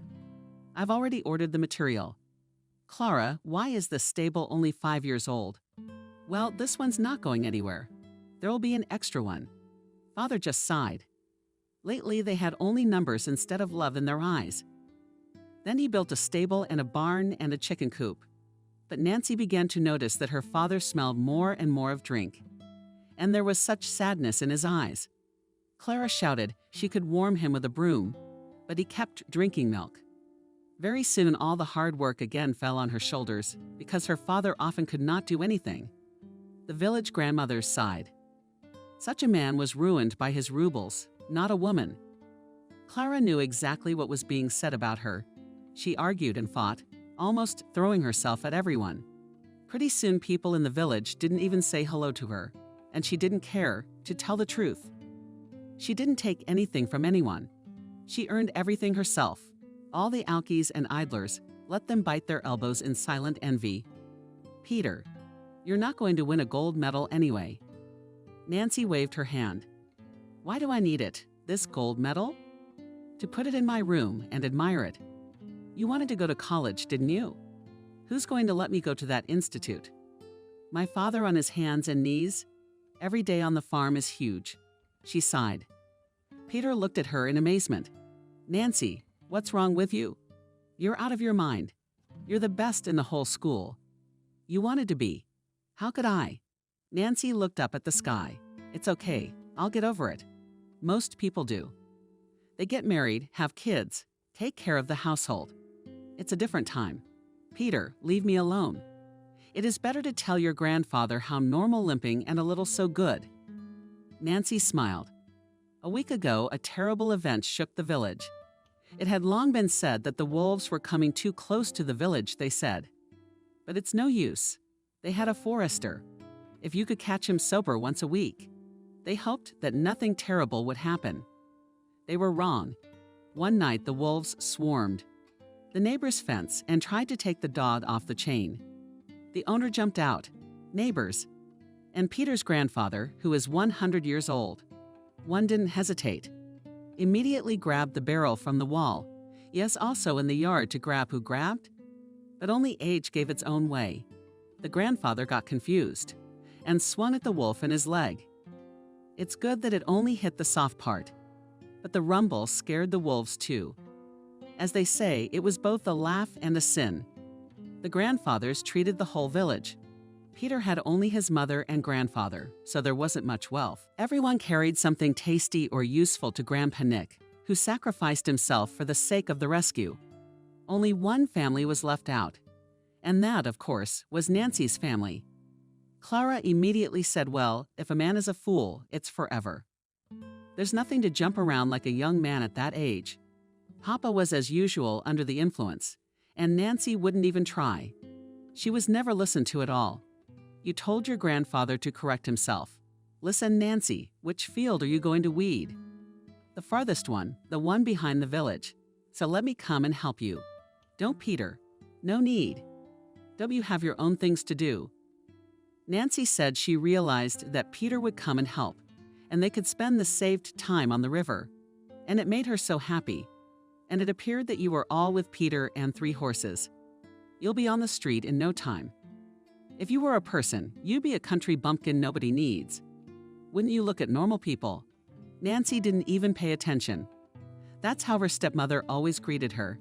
Not Peter, not Peter, not Peter, not Peter, not Peter, not Peter. She'd think of something else. No matter how Nancy arrived, she'd be bombarded with accusations from the very doorstep. What she's hiding? Your daddy dragged your drunkard around on his back. Your back is gnawing at you too. Don't even think about it. Don't forget you're on potatoes. I remember about your potatoes. Nancy couldn't hold back any longer. She wanted to shout and stomp her feet, but she realized that the task would then fall on her head even more. Why is she mine? Are you guys eating with your daddy? Or maybe you eat air? Clara put her hands to her sides. Nancy realized that a scandal was about to break out, and it would look like a one-actor play, so it wouldn't come to that. She decided to take no offense and go straight to the field. Quickly, she changed her clothes. As Clara positioned herself and stepped out the door, she was already on her 3rd furrow. When did Peter show up? Not alone, but with his grandfather. Good health and truth. Hello, Grandpa Nick. How's your leg? What's it going to do? She walks more out of habit than anything else. She's long forgotten what pain is. Why is it walking and not like this in this heat? And what's the use of weeding it? We'll be digging soon enough. Nancy sighed. Grandfather grinned into his mustache. He was a wise, kind man. I know, don't say anything. Yours in the store is already scandalized by the wrong color of sugar she needs yellow, and the store is white. Peter laughed. What's the difference? I thought yellow was bad. Well, I don't know. It is kind of considered to be sweeter. Grandfather sat down on the grass, looked at his grandson. Why don't you get up and go help the girl? Peter stood next to her, and they started pulling the grass with fury. Soon I smelled smoke. Grandpa had built a fire at the edge of the field. Dropped some potatoes from behind his sinuses, took out cucumbers, tomatoes. When there was less than half left, he called them over for a snack. Nancy had never had such a good meal. Obviously, of course, it's just potatoes. But how delicious. In general, in the company of Grandpa Nick and Peter, it was so homely, so nice and quiet. I knew your stepmother when she was a girl. That's why she doesn't like me so much. She's from a good family. Her father's a hard worker. Her mother killed his wife, and she's already driven one man to his grave. But she didn't get anything from the big farm. Her sister came to the funeral, and it turned out that the house and everything that belonged to it belonged to her. Only that Pebbles didn't tell her about it. In general, the stepmother lost everything. Then she stuck to your father. Nancy stretched out thoughtfully. I wonder if Dad knows about it. Is Dad so in love with Clara that he doesn't notice? Yeah, there was a time when they were dating. Didn't anyone say anything to him? I can't help you there. I haven't seen your father in a while. And if I do, he's in no condition to talk. He drinks a lot. He drinks a lot. This guy was drinking at her place. Nancy at night, when she was already asleep, decided that as soon as she finished school, she'd go somewhere and take her father with her. He'd quit drinking, she'd talk him into it, and they'd get along. They'll be fine. And this one's got to run this place by herself. And winter was a little easier. Didn't have to be in the field, didn't have to be in the bed. Nancy even went for a walk once in a while. Peter, like a faithful guardian, was always there. To be honest, sometimes I'd like to be without him. But somewhere he'd take offense. In general, Nancy had more and more often thought that she should just marry well. Molly is only 2 years older than Nancy, and she got married in the next big village. Her husband, though older, treats her like a porcelain doll. Molly's mother told me that he takes her to school in the city by car and takes her back. Not only does he have a car, but he doesn't let her study. If Nancy could find such a man, she'd marry him right away. Is Peter going to find a new subject in her life? On the other hand, Nancy realized that such luck was not common. Spring had come. Graduation exams loomed ahead. And what? And Nancy didn't know yet. There was no talking to her father about it, but her stepmother, much less what she would tell her. And also, understandably, well, something had to be done. So Nancy made up her mind, choosing a day when the stepmother was in a pretty decent mood. Nancy sat down at the table in front of her. Clara, yes, she took a break from her calculations and looked at Nancy. That I should talk to you. The stepmother put aside the papers. Her face was serious. Well, let's have a talk. Nancy could see that the stepmother knew exactly what the conversation was about. Graduation is coming up. We have to apply somewhere. The stepmother grinned, not very friendly. We're somewhere else? But to the place where I'm going to study. The stepmother grinned and said, will your daddy, or will I be someone else's aunt? You realize that my relative is of no use to me. Nancy blushed. Of course, there was logic in her stepmother's words. Her father had long since given her the finger. But what should Nancy do? You realize, Nancy, if you don't help with the chores, I'll have to hire a man. And that's a lot of money. So, no matter how hard I try, I can't give you any money. Anyway, if you're washing your hands of it, there's no reason for you to come here. So if you decide to go to school, I'll sell my family. You can forget it. Nancy almost cried. She'd been expecting something like that. But it was still a shame. But everybody goes to school. You're not everybody. You're in a completely different situation. Am I wrong? That's it. I think I've explained everything clearly to you. The stepmother got up and walked out. Nancy burst into tears. It's exactly as she thought. She's going to rot in this village like this. For a few days, Nancy walked on her own, not her mood. She even decided she wouldn't go to the prom. Peter was so annoying that there was no energy. One day, she came from school, sat on a bench in the yard, and sat in the barn. She heard a rustle. Strange. Stepmother left for the market in the morning. How'd she even get her driver's license? She bought herself a car, an old Jeep. She's been going into town a lot more often. Who's there? The girl carefully stood up, wanted to go to the door, but it opened by itself. Her father's head appeared. He was very drunk, and it was immediately obvious. Nancy sighed bitterly. Nancy doesn't have this one. And then Nancy was so angry that tears sprang from her eyes. What's it to you? Who's here? Who isn't? You can't see anybody anyway. You don't care about anyone but yourself. Dad, why do you hate me so much? Giving me to someone else's aunt. You're the one who's watering your eyes. Nancy, what are you talking about? What's the matter? I don't know what you're talking about. What am I saying? You know that everyone will go to school after high school. Your daughter will continue to clean cow's dung because Grandma doesn't want to do anything. He's more interested in drinking every day than thinking about his daughter. Nancy, wait, and don't cry. But the girl had already run into the house. Kevin sat down on the bench where his daughter had just sat and stared at himself. What a headache from all sorts of thoughts. The man raised his head and saw Grandfather Nick at the gate. Healthy. Grandpa's sick. I don't understand anything. Things are happening at home. Kevin waved his hand. No, she's gone to town. Grandpa Nick went into the yard, sat down next to her. What are you doing, Kevin? Peter says your girl won't let you go to school. Why not?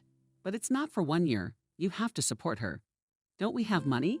Maybe yours does. But I don't think you do. So what's the deal? Kevin lowered his head.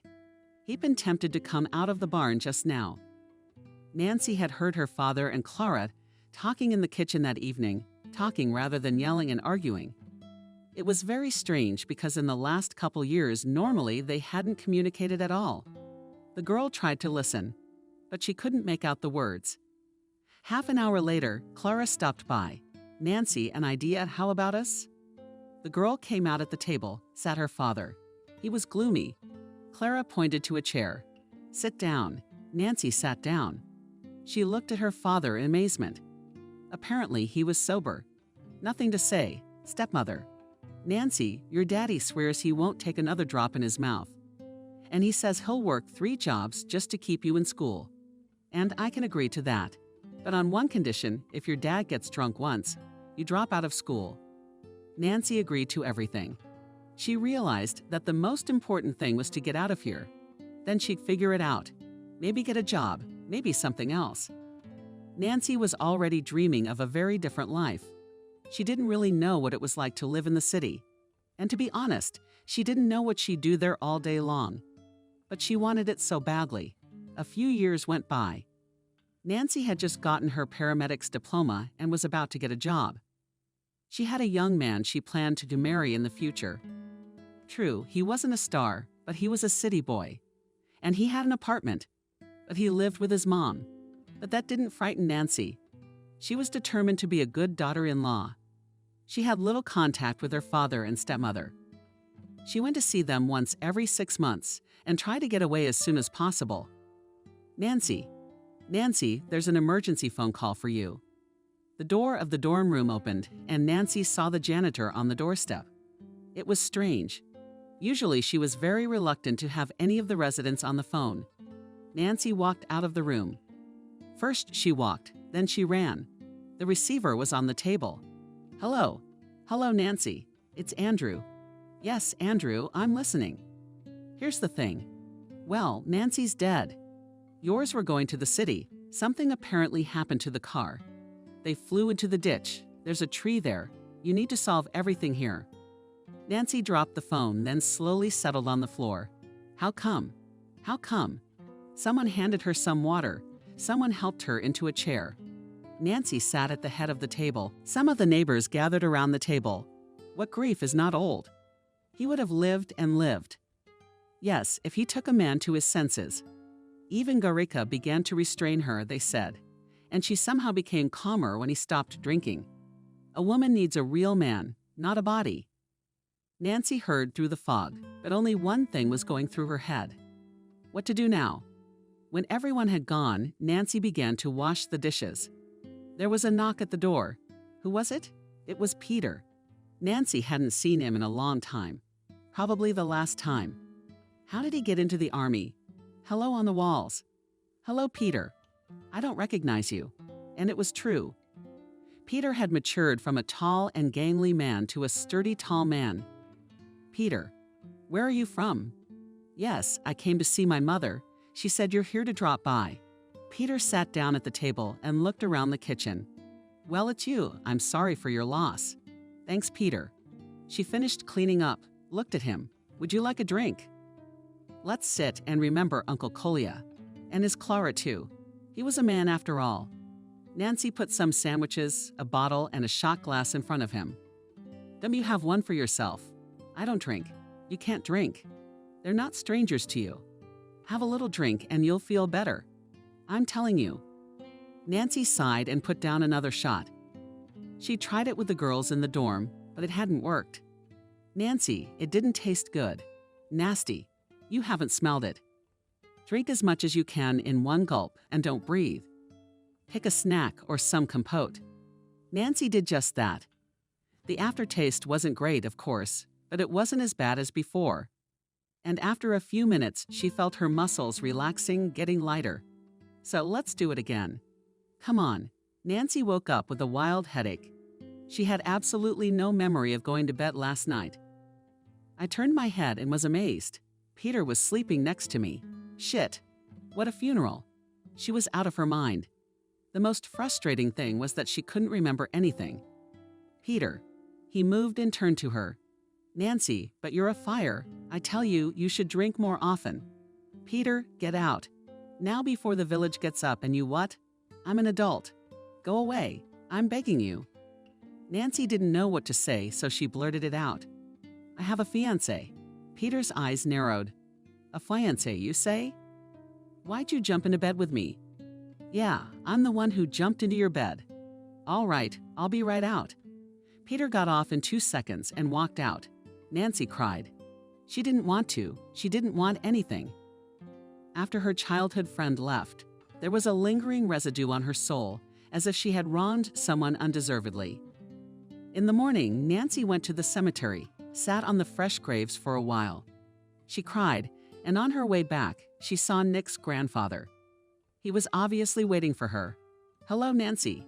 Hello, Grandpa Nick. I wanted to talk to you, Nancy. The girl blushed thickly. Old man, I haven't slept at all. Not at all. But I haven't slept today either.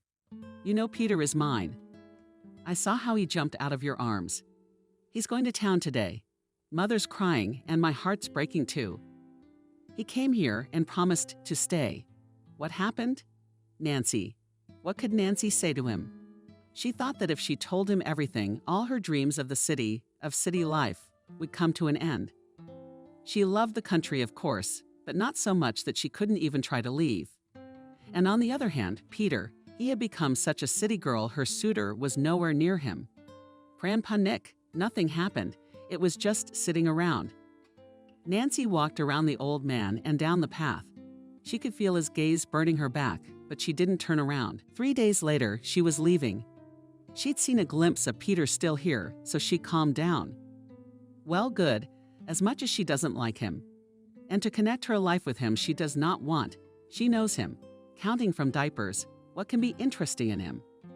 She's already packed her things and checked everything. What's off? What's not? Behind the household while the neighbor watches. Nancy promised to give her a young chick for it. The neighbor, the mother of the Molly that Nancy had once envied, sighed. Don't you worry, Nancy. I'll review everything. I'll do everything. Ninka will help. For the tree. Thank you. It's not easy for us right now. Molly is Molly here, Nancy. Where would she be? She was married. You said it was fine. Aunt Cathy waved her hand. What was I supposed to say? That I got married over the summer, and there wasn't a day that went by without a beating. But I'd put up with it as long as I could. Then I had the baby in my arms. We barely fought off the bastard. Nancy was confused. Molly's life had been an example to her for so many years, and now this revelation. The neighbor left. Nancy sat down in the driveway. Nancy, that was Peter's voice. Is something wrong? She ran outside. Peter was almost to the door. Nancy, Grandpa's sick. Help me. It's the paramedic. Our paramedic's on his 3rd day. Nancy rushed into the house, grabbed the first aid kit she always carried in her bag. Didn't even lock the door, so she ran. Peter was running beside her, and he said he'd been pale in the morning, breathing hard. And at lunchtime, he got up from the couch and sat down again. I asked him what, and he just waved me off. He's not feeling well at all now. Nancy, help me. She stopped abruptly, so much so that Peter ran into her, because I'll do what I can, but you have to understand. How old is Nick 94's grandfather? He sighed like he was going to cry. Nancy silently skipped onward.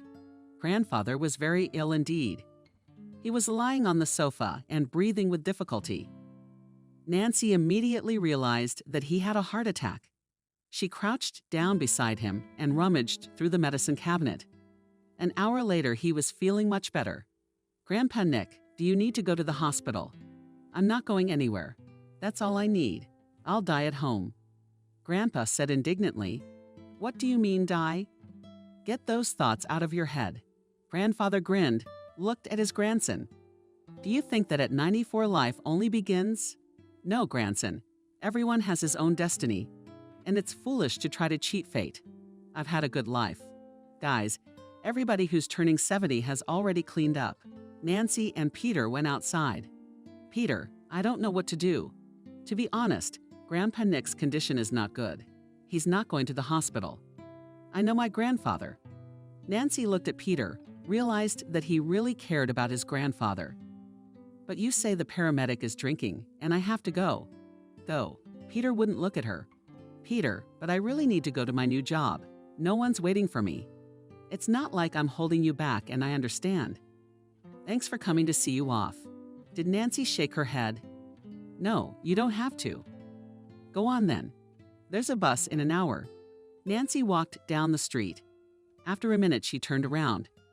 But Peter was no longer in the yard. For the first time in her life, she wanted to stay in the village. She walked around the yard, figured out the dog behind his ear, then sat down on the bench. What am I going to do? She sat like that, looking at her watch. The bus had long gone.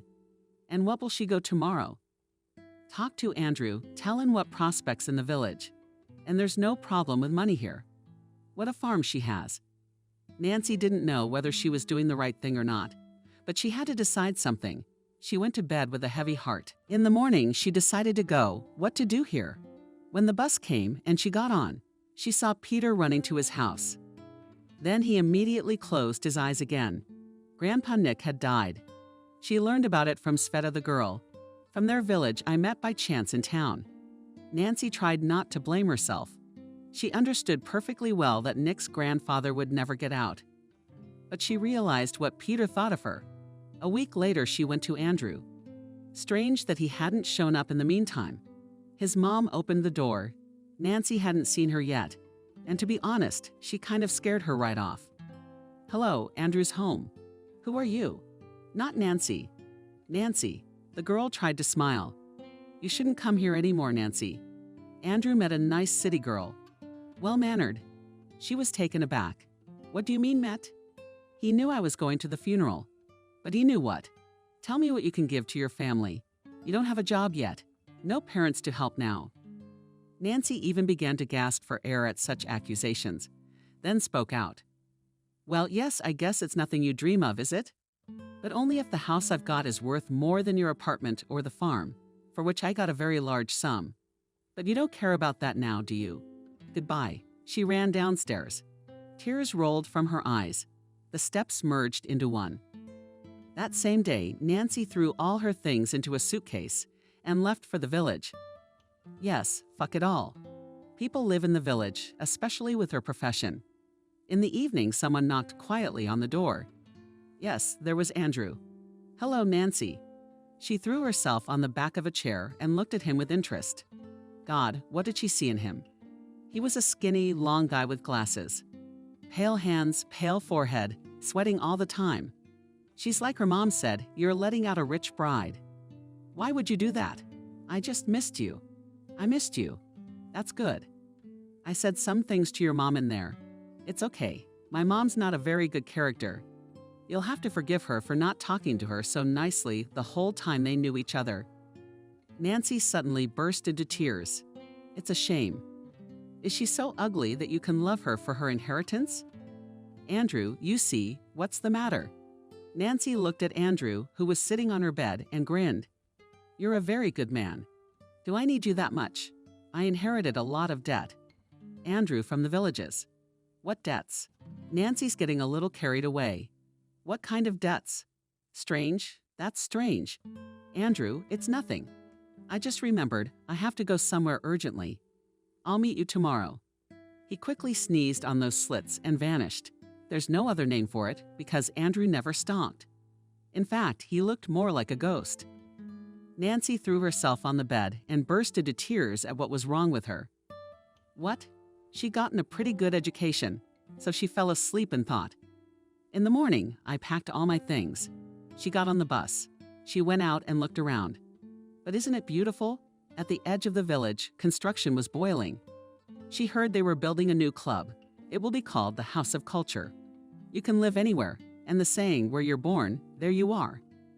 You shouldn't forget it at all. She entered her yard and left the yard with new eyes. That's good. There's the house. I haven't seen Peter. Nancy. She'd walked by their house a few times on purpose, but he either didn't see it or didn't want to come out. Probably the latter. It's all right, he'll get over it. He'll understand, and they'll make up. Nancy realized more and more every day that she wanted to be with him, wanted to live together, to have children together. 2 weeks passed. During that time, Nancy sold most of the farm, keeping some for herself, of course. She also became very good friends with Molly. They hadn't talked much before because Molly was older. Nancy didn't recognize her at first. Skinny, kind of brooding, but then she got over it. They got to talking. One night when they were having tea, Molly asked Nancy, "What do you think of the job?" "I don't know. I'll have to go to the headmaster, see what he suggests, or the nurse's station." "There's a paramedic." Molly laughed too. "What kind of paramedic is he?" "Well, you know, it's embarrassing to put a man down like that.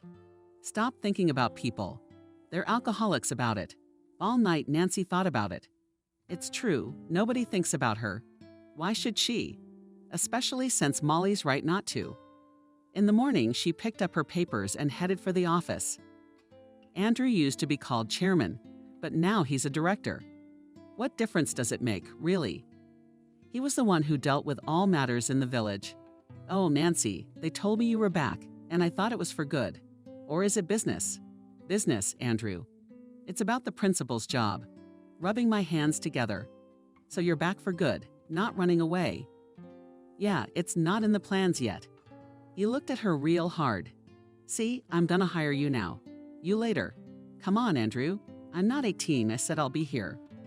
After an hour of negotiation, when the acting paramedic was called in and sprayed around with fumes of booze, he thanked her profusely for getting rid of such a responsibility. Nancy received the keys to the nurse's station in her hands. She stared at them in amazement, but she was a real person now. Straight from the office, she went to the nurse's station. The grass is higher than the fence. The path is narrow to the door. Yeah, the old paramedic didn't bother much. Nancy's had enough and rolled up his sleeves. Now she can do what she really needs to do.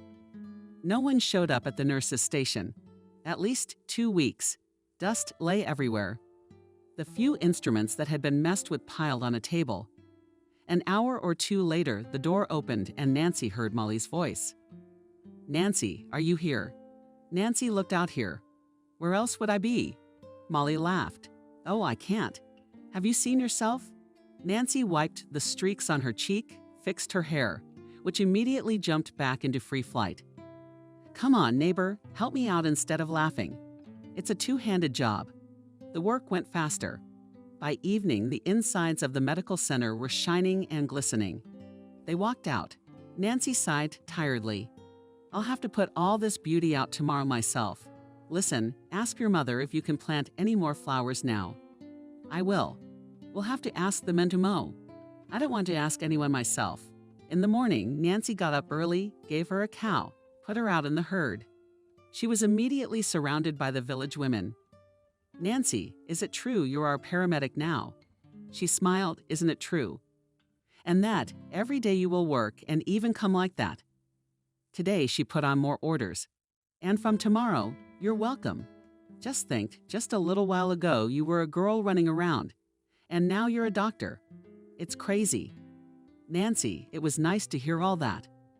She was starting to feel proud of herself. I mean, what did she need in that town? She's got everything. A big house, good money, a job.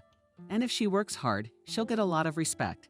And then maybe Peter will hear about what she's like. And he'll come to her. Nancy realized that they were adults, that they could talk. But she knew Peter well. He wouldn't be the first to talk. On the first day that the nurse's station was to be open, Nancy, before she reached it, saw a crowd of old ladies outside.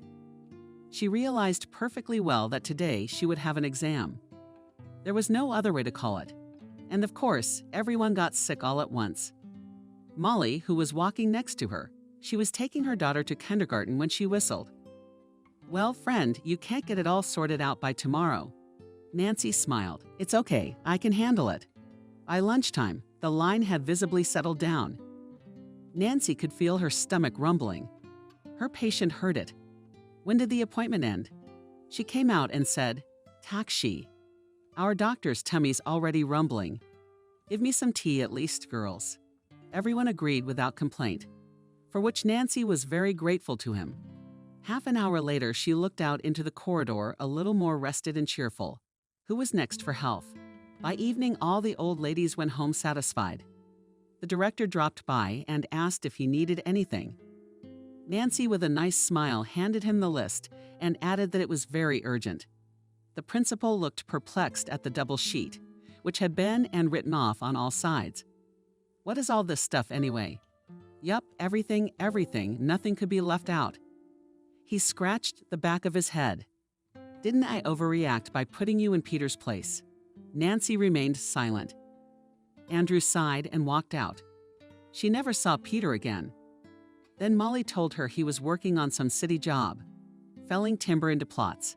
He only comes home on Saturday to pray, sleep, and then go back to the woods. But not the same ones at his house. It's been 2 months since Nancy started work. The grandmothers were happy. That's the main thing. At that age, they don't want medicine so much as attention. Of course, there have been younger people who've come in. Nancy had 2 of them rushed to the hospital. One man with appendicitis, the other with kidney pain. I mean, Nancy couldn't be 100% sure without tests. But it looked a lot like stones. As it turns out, she wasn't wrong. The hospital said a couple more days, and there'd be no one left to treat. It was the end of a normal workday. The weather was bad outside, so there weren't many patients today. Nancy was just about to close the medicine safe when the door slammed, and someone yelled, "Doctor is doctor." Nancy jumped out of the office. Peter, Nancy almost fainted. Peter was in such a state. "Daughter here." One of the men looked at her fearfully. "Here on the couch." Peter was put on the couch. "Somebody get Frank. If he's sober, get him over here." The younger one nodded and ran out of the infirmary. Nancy, on the other hand, examined Peter several times on the head. Looks like the bones are intact. The wounds are superficial. His arm is hanging by a whip from his shoulder. Look, we need to avoid the city. If possible, the forest is the only place where our men can make money. If this gets out, we'll lose all our jobs. Are you crazy? A man can die. I understand. I'm saying if it's possible. Lucky for Nancy, Frank was sober. He walked briskly into the office. He glanced at Peter. "What do we do? Let's take it one step at a time. Let's start with the head." An hour later, Nancy put in the last stitch. Frank smiled approvingly. "Good job." Peter opened his eyes. Nancy, lying quietly still. He smiled again and closed his eyes. The arm turned out to be dislocated. Frank helped. Peter screamed and finally passed out. Nothing, just a little soreness, that's all. Peter's mother literally flew into the nurse's station. She threw herself at the man who asked not to send Peter to town, that he was satisfied. Sitting there, "You'd better fall through the ground, Gad." The man turned away from her clapping and said nothing. As Frank explained, he was the cheerleader. "Calm down, Vanessa. Like you don't know your son. He's the first to go everywhere." A woman looked in on her. "Nancy, don't worry. Everything will be fine. I'll be here with him till morning. I'll stay with you too. You don't have to. I'll be fine." Peter woke up in the middle of the night, looked around the nurse's station with a hazy gaze, stopped it on Nancy and Nancy sleeping at the table. Dropped off. "Peter, how are you feeling?" "Who knows? Not so good. You're very lucky. You only took the glancing blow to the head." "Yeah, lucky. So lucky." Peter was transported home in the morning. Vanessa, his mother, thanked Nancy for a long time. Then she said, "Nancy, you're coming." "Well, of course, I'll come back every day to change the bandages, treat them. Then the live ones have to come off." Nancy ran to Peter's house every day. Except the easier Peter got on him, the gloomier he looked. One day he said to Nancy, "You can go no more, Peter, you don't have to." She realized he wasn't talking at all about her looking after him as a doctor, but specifically about their relationship. Tears came to her eyes. "You're sure? I'm sure of it. You said yourself you wanted to marry a city man, so I'll stay out of the way." Nancy wanted to say something, but Peter beat her to it. "Anyway, I'm getting married soon. I got a fiancé.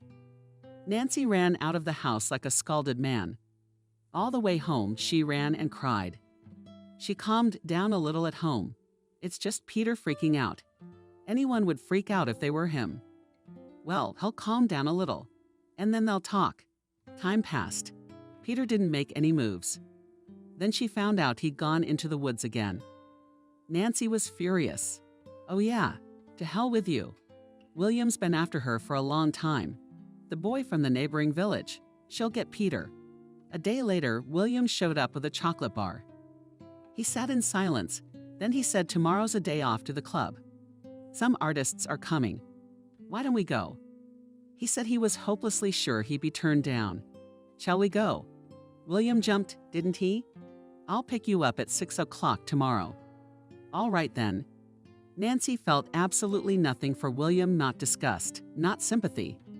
It was just the man and the man and the man. All that was on her mind was Peter. Had he really told her the truth? No way. He was just trying to annoy her.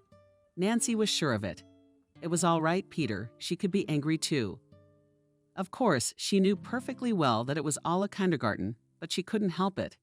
It wasn't nice to William. She didn't promise anything like that, though. He didn't say anything like that. He invited her to a club. She said yes. William knocked on the door. Minute to minute. Nancy wasn't quite ready yet. Yeah, come in. He went in, took a look around. It's quite a place. Even bigger on the inside than it was on the outside. Nancy laughed. That doesn't make sense. The house can't be bigger on the inside than it is on the outside. William smiled too and touched the big TV. Do you have a household too? I do. What's a village without a farm? A big one. No, a couple of piglets, a cow, and some small things. The man looked at her with admiration. How do you manage? Nancy laughed. What's a farm? Tears.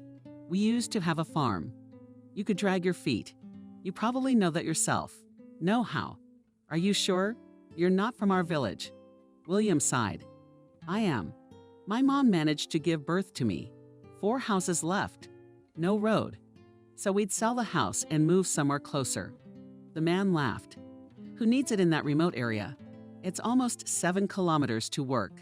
Nancy sat down in front of him. But we have to do something. Go to Grigory Andreevich. William waved his hand. Went more than once. You know what he says to me?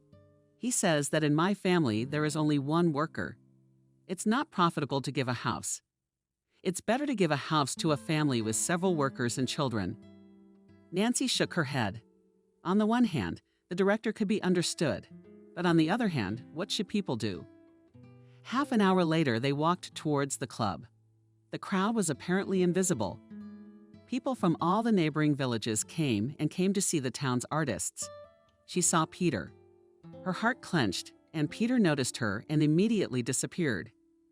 Nancy turned her head for a long time, but she never saw where he had gone. It wasn't until they were already telling stories she noticed him. Peter came into the hall, holding some girl under his arm. Nancy was so cold. Wasn't he lying? He really does have a fiancé. The mood was ruined. She didn't see who was performing there, what was being sung. She just sat there staring in front of her. She clapped when other people clapped.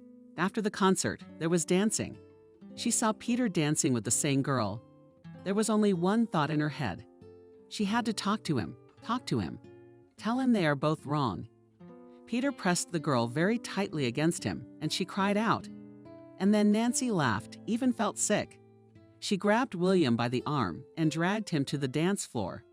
I can't dance. Nancy will learn.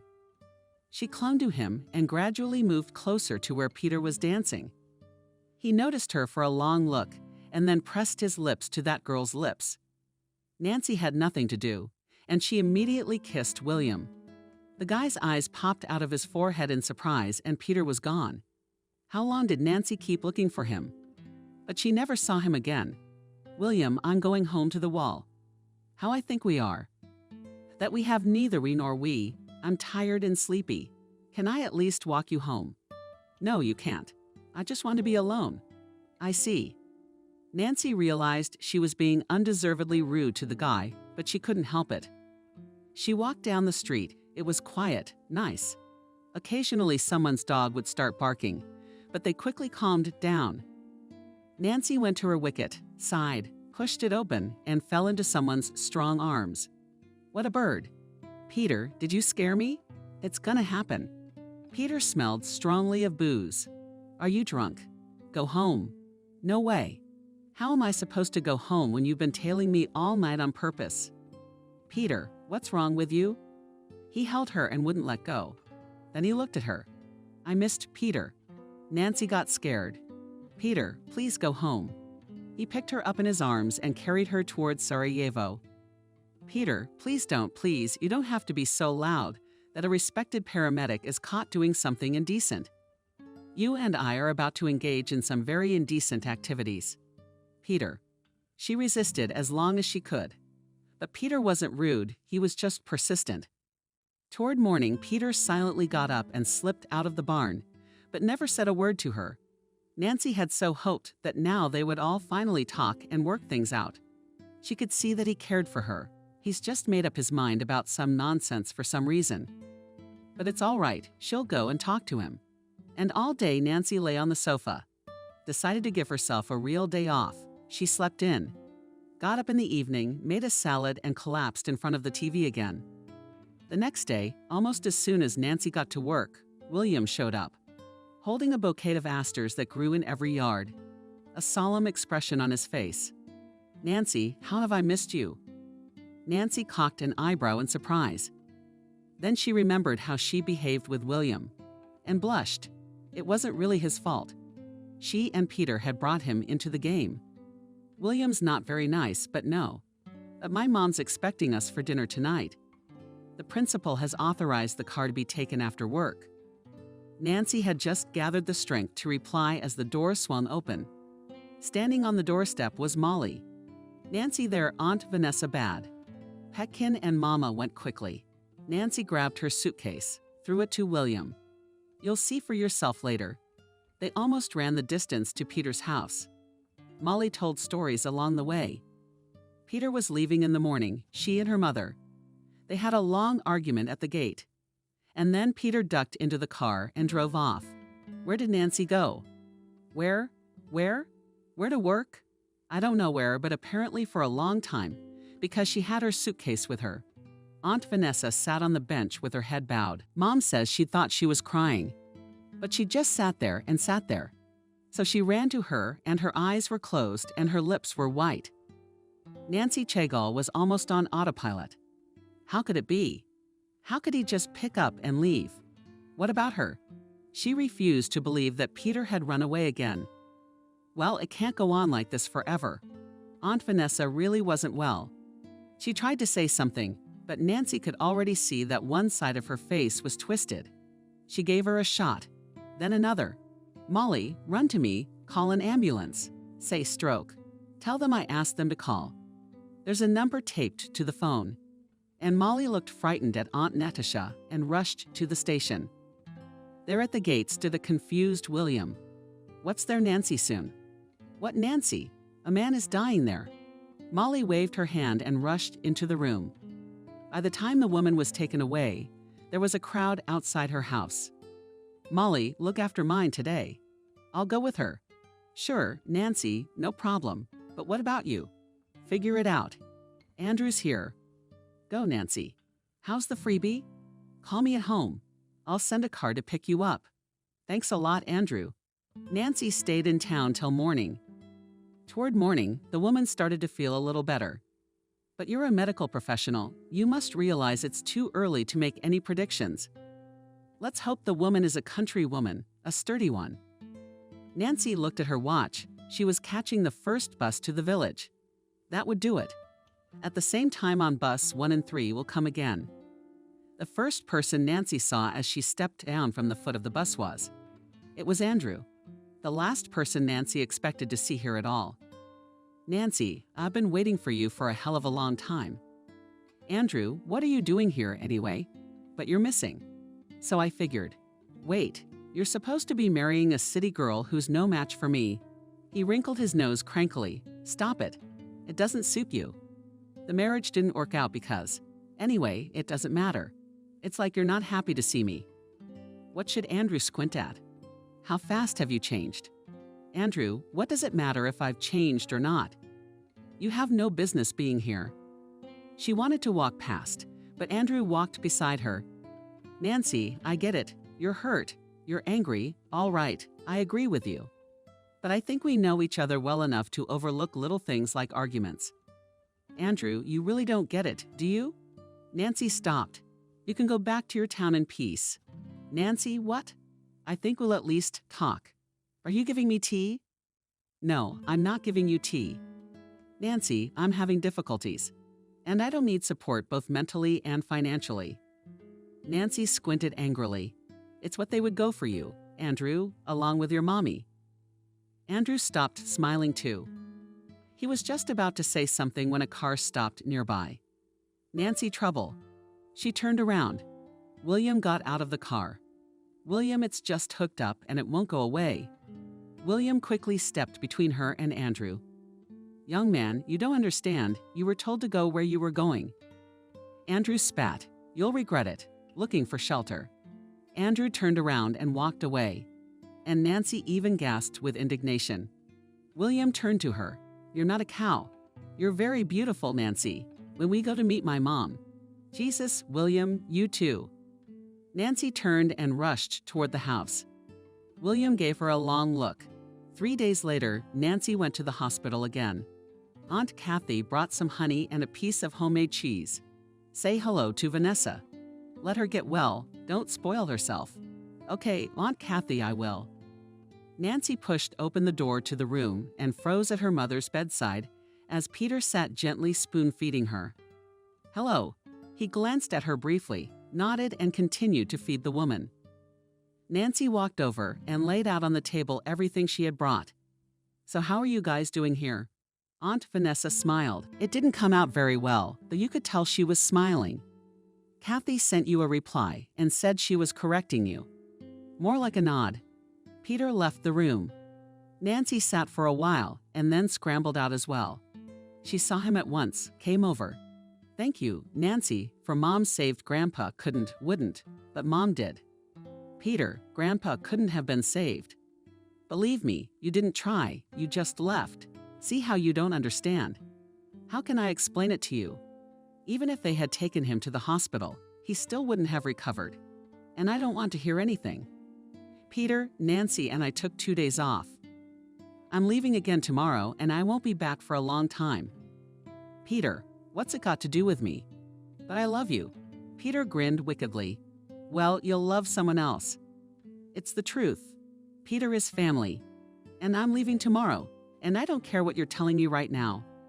I don't believe you, and I honestly don't want to. Peter got up and went to the hospital. Peter, stop. He didn't turn around. She drove home, and not a single tear came out of her eyes. She got off the bus, walked to the house, and there was someone sitting on the bench at the gate. Nancy sighed. It was William, and apparently his mom. Well, apparently it was her fate that Nancy put a smile on her lips. Nancy William rushed towards her. Nancy, you forgive us, but you never have time. Nancy held out her hand in response. Nancy, come on in. As they walked through the yard. When they entered the house, Camille gasped. How big was this place in the city? Not everyone has one. Nancy turned with a smile, so there's not much room to swing in the city. There's small apartments. You're right. Nancy, what is there in the city if you can live as a human being in the countryside? Nancy threw off her jacket and began to set the table. She was in the mood to rip it off and throw it away. And then she remembered that one of the patients had brought her a beautiful bottle, saying that relatives had brought it from the south. She remembered how relaxing it was and quickly found it. Put it in the middle of the open table, looked at them, who were all looking at the house. Let's get to the table. Hungry everyone. The woman looked around. Oh, so many things to eat. Don't be shy. What's this? This is cognac from the south. I've never tasted cognac. For almost an hour, they talked about nothing, about the weather, about nature, about potatoes not being born. Then Camille, when apparently the cognac had done its work, spoke on the right subject. You on the walls, You realize that you are no longer young for the village and generally considered an old diva. As it happens, her William mine was almost 30 years old. Camille banged her fist on the table. William jumped up. Mom kept her voice down. Nancy watched the woman with interest. William just didn't know where to put himself. And Camille continued, "You should be alone. Especially since my William has fallen head over heels in love with you. And you're a girl with blood and milk, with a respectable job, a house and a farm. There's a lot of independent women like you nowadays. Anyway, you should get married." She said it like she was making a point. William sat there red as a crab. She poured the walls for everyone and said, "Well, if we must, we'll get married." Camille took a swig and immediately wanted one. She and William carried her over to the couch. Vali kept apologizing. "Nancy, I'm sorry. Mommy doesn't drink at all, just pour. Just a teaspoon before bedtime. I don't know what came over her. It's okay. Let her rest. You can't drive. You can't make her drive so many kilometers at night." "I wasn't thinking." Varia gave her a confused look. "Nancy, what did you say about getting married?" "That's what I said." "You want to marry me, don't you?" "Very much. Tell me honestly, is it for the house or not?" "No, Nancy. It's Mom who's always looking for an advantage. That's all." So she's starting to get ready for the wedding. Nancy S. threw the dishes in the sink. I stood there, thought about it, and decided it would help in the morning. "What are you standing there for? Let's go where?" "What do you mean? Where to sleep?" "Just like that." "Well, you can wait till the wedding if you want." She went to her room and William, as if he'd realized it, ran after her. In fact, Nancy realized that she was doing it because of the resentment she felt toward Peter. But she said to herself, it's all right. Or so Peter told me quickly. Soon William showed up. Of course, even with his eyes closed, it was clear that it wasn't Peter. Vali turned away and drank, and she lay staring at the ceiling. The tears quietly flowed and flowed. In the morning, Nancy got up before everyone else. She quietly changed her mind. Dishes ready, put them away when she got dressed. Camille woke up as well. "Oh, Nancy, how come I slept through everything?" "Where are you going?" "To work for breakfast." "How are you getting home?" "Well, drop my keys off at the nurse's station." Well, whether it was on purpose or just a coincidence. But Camille showed up at the nurse's station just as it was getting crowded. Camille was sick. One of the old ladies came up to meet her, but you'd say she was sick. She brought the house keys to her future daughter-in-law. What daughter-in-law? Well, to which Nancy knows. "You're lying, so our Nancy can marry your William." "Why should I lie? You don't believe me?" And the keys to his secret Camille went to the door of the study. Opened it on the wall, took the keys. I checked everything, turned everything off. "Okay, Camille, thank you." The old woman closed the door and looked at everyone in the room. What's eaten and what's interesting about it? "My William is so bad, he's not fit to be Nancy's husband." The same old woman laughed. "No, why not bad? Not bad only or not very bad. But neither is your whole family." And Camille Evil flashed his eyes and headed for the exit at the door and stopped. He who laughs last laughs well and left. The old ladies whispered for a long time. One of them summed it up. "Well, if you are 28 to 29 years old, you will marry a goat." The old ladies nodded, but still some feeling that everything was wrong did not leave them. Almost a month passed. William visited her often, but not as often as her future mother-in-law. You could say she moved in with Nancy completely. Sometimes she could cook dinner, but more often she just relaxed and almost never did the dishes. Nancy didn't pay any attention to that. She paid no attention to anything at all, because she had other things on her mind right now, not happy thoughts at all. The fact was that Nancy was pregnant. She herself had only found this out a few days ago after doing some calculations. Nancy realized that the father was definitely not William. She breathed a sigh of relief. To be honest, she didn't want children with William just yet. But she immediately grabbed her head. What was she going to do now? The wedding was in 2 weeks, a wedding to William. A baby inside her with Peter. Nancy didn't know what to do. Didn't really want to be a single mother. Sure, it wasn't exactly ancient times now, but the baby would still have a hard time. If she canceled the wedding in the hope that Peter would come and recognize her child later, she could be embarrassed. Nancy lay awake for several nights and then decided to tell William everything. She couldn't lie to him like that. He's not lazy, but he's still human. We didn't get to talk until just before the wedding. Camille kept close to them, living according to the principle that where they were, there she was. And I was always trying to teach them something. William doesn't need to talk to you. Let's talk. He came home from work and lay in front of the TV. A very serious conversation. William turned off the TV, sat on the couch. Is something wrong? Yes, Nancy sighed. You see, before you, I dated a guy.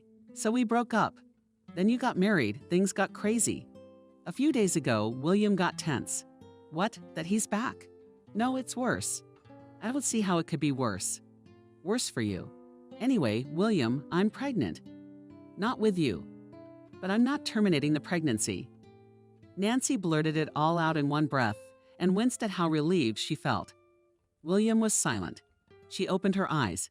He sat silent, arms lowered listlessly. What's it like now? I don't know, William. I've told you everything. It's up to you. She left the room and then heard the front door slam. Apparently, William had left. Nancy sighed. Well, if he decided to call off the wedding, so be it. Only something told her he wouldn't cancel anything. William came the next day. Nancy, my mom, and I talked it over. Consulted who? Nancy thought she was going to faint at that confession.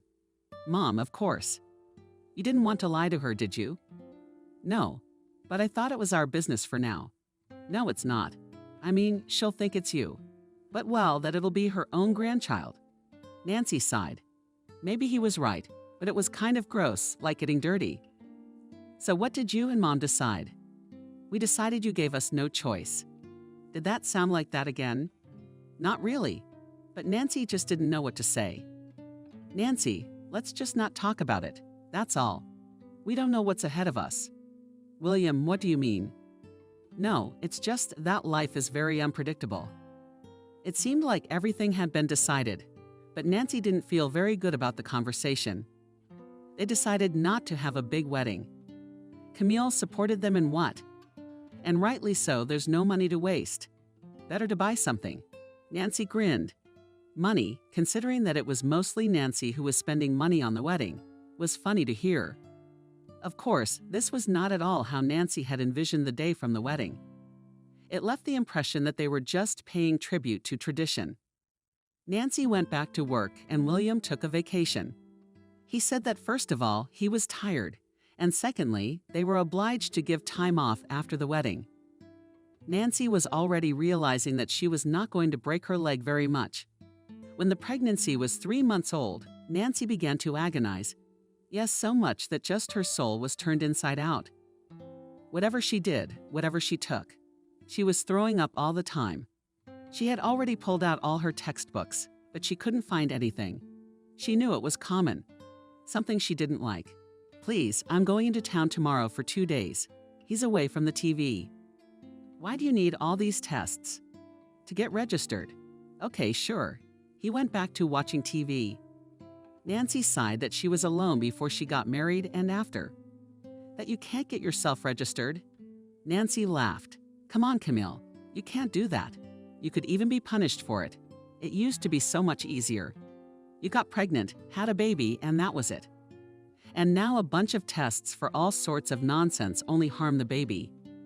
Nancy went back to her room with a smile. It was nice that at least someone cared about the baby. Of course, you can't make Valia love someone else's child. But at least sometimes you can ask about her well-being. In 2 days, the nausea was almost completely gone. Nancy didn't understand anything. The doctor spread his hands. Look for a problem at home. Maybe food. Maybe country milk. You see, we can try to find the cause of what's making you so nauseous. But we'll only know that when you've had the baby. Nancy, and I knew it all too well myself, but try to ride to the city all the time is not good either. I just decided to be patient. That time would pass, and the nausea would pass. But I still decided to diet. Not to eat anything at all. What could it be? She came home. Her mother-in-law asked her what her tests were, What was normal? What wasn't normal? Only then did she let her rest. Nancy first wanted to go to her room, but then she decided to lie down on the veranda. It's a little cooler there, plus the air is fresh. She was already starting to fall asleep.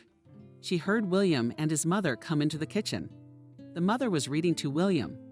Nancy was about to pull the pillow over her ears when she realized the conversation was about her. "William, you didn't bring any weed again. Mom didn't have time." "Well, really, there's a whole wagon load of work to do. But get to work. Of course, it's more important. Did you hear that creep is back?" "What geezer? What Peter? The one your Nancy was having an affair with." William was quiet for a while. "How do you know who she was having an affair with? You're the only one who doesn't know. Everyone else knows." So she came back. "So what? Nancy's married now." "Oh, but God gave her a fool of a son." "You want me to tell you what could happen?" "Well, tell me this." Nancy could physically feel her breathing getting heavier. Peter's back. It was a nightmare, but she barely breathed. And she knew there was a reason her mother had brought William into the kitchen. Her room was very far away, which meant that what they were talking about was not for Nancy to know. And then there was the grass. What kind of weed? Nancy, maybe with honesty. She told you she wasn't pregnant by you. Any other woman would have just kept her mouth shut, and you'd be raising someone else's child. But she's going to tell you because he's about to have a kid. Who knows how he'll behave, but it's obviously not going to do us any good. Option 1, he'll tell Nancy that since they share a child, they should be together. The second one is he'll tell her to fuck off. Then when the baby's born, he'll start making demands. Yeah, money grubbing. See, for some reason, Mom thought she'd tell him something. And then for some reason she thought it was going to be that bad. Because, son, I've lived. I also really don't want to go back to our house. Back to your meager paycheck and the basins in the rain. I don't know where you're going with this. Am I supposed to walk next to Nancy so she doesn't, God forbid, talk to him? You don't have to walk next to her. Just get your ass up and go get some weed. If you give her a little more, she won't just be nauseous anymore. Everything should be fine. Then if we don't abort, we'll be rid of this baby in a couple or 3 weeks. And no one and nothing, son, will stop us from enjoying life. Nancy procured the edge of a pillow to keep from screaming at what she had just heard. Her mother-in-law is poisoning her baby. What should she do now? Run to the neighborhood police officer? And how will Nancy prove all this? She's got no one to stand up for her. Something told Nancy that if she went out there and told them to get lost, no one would leave. What would happen to her was not so clear. She heard a truck pull away from the house. That means William went to get weed.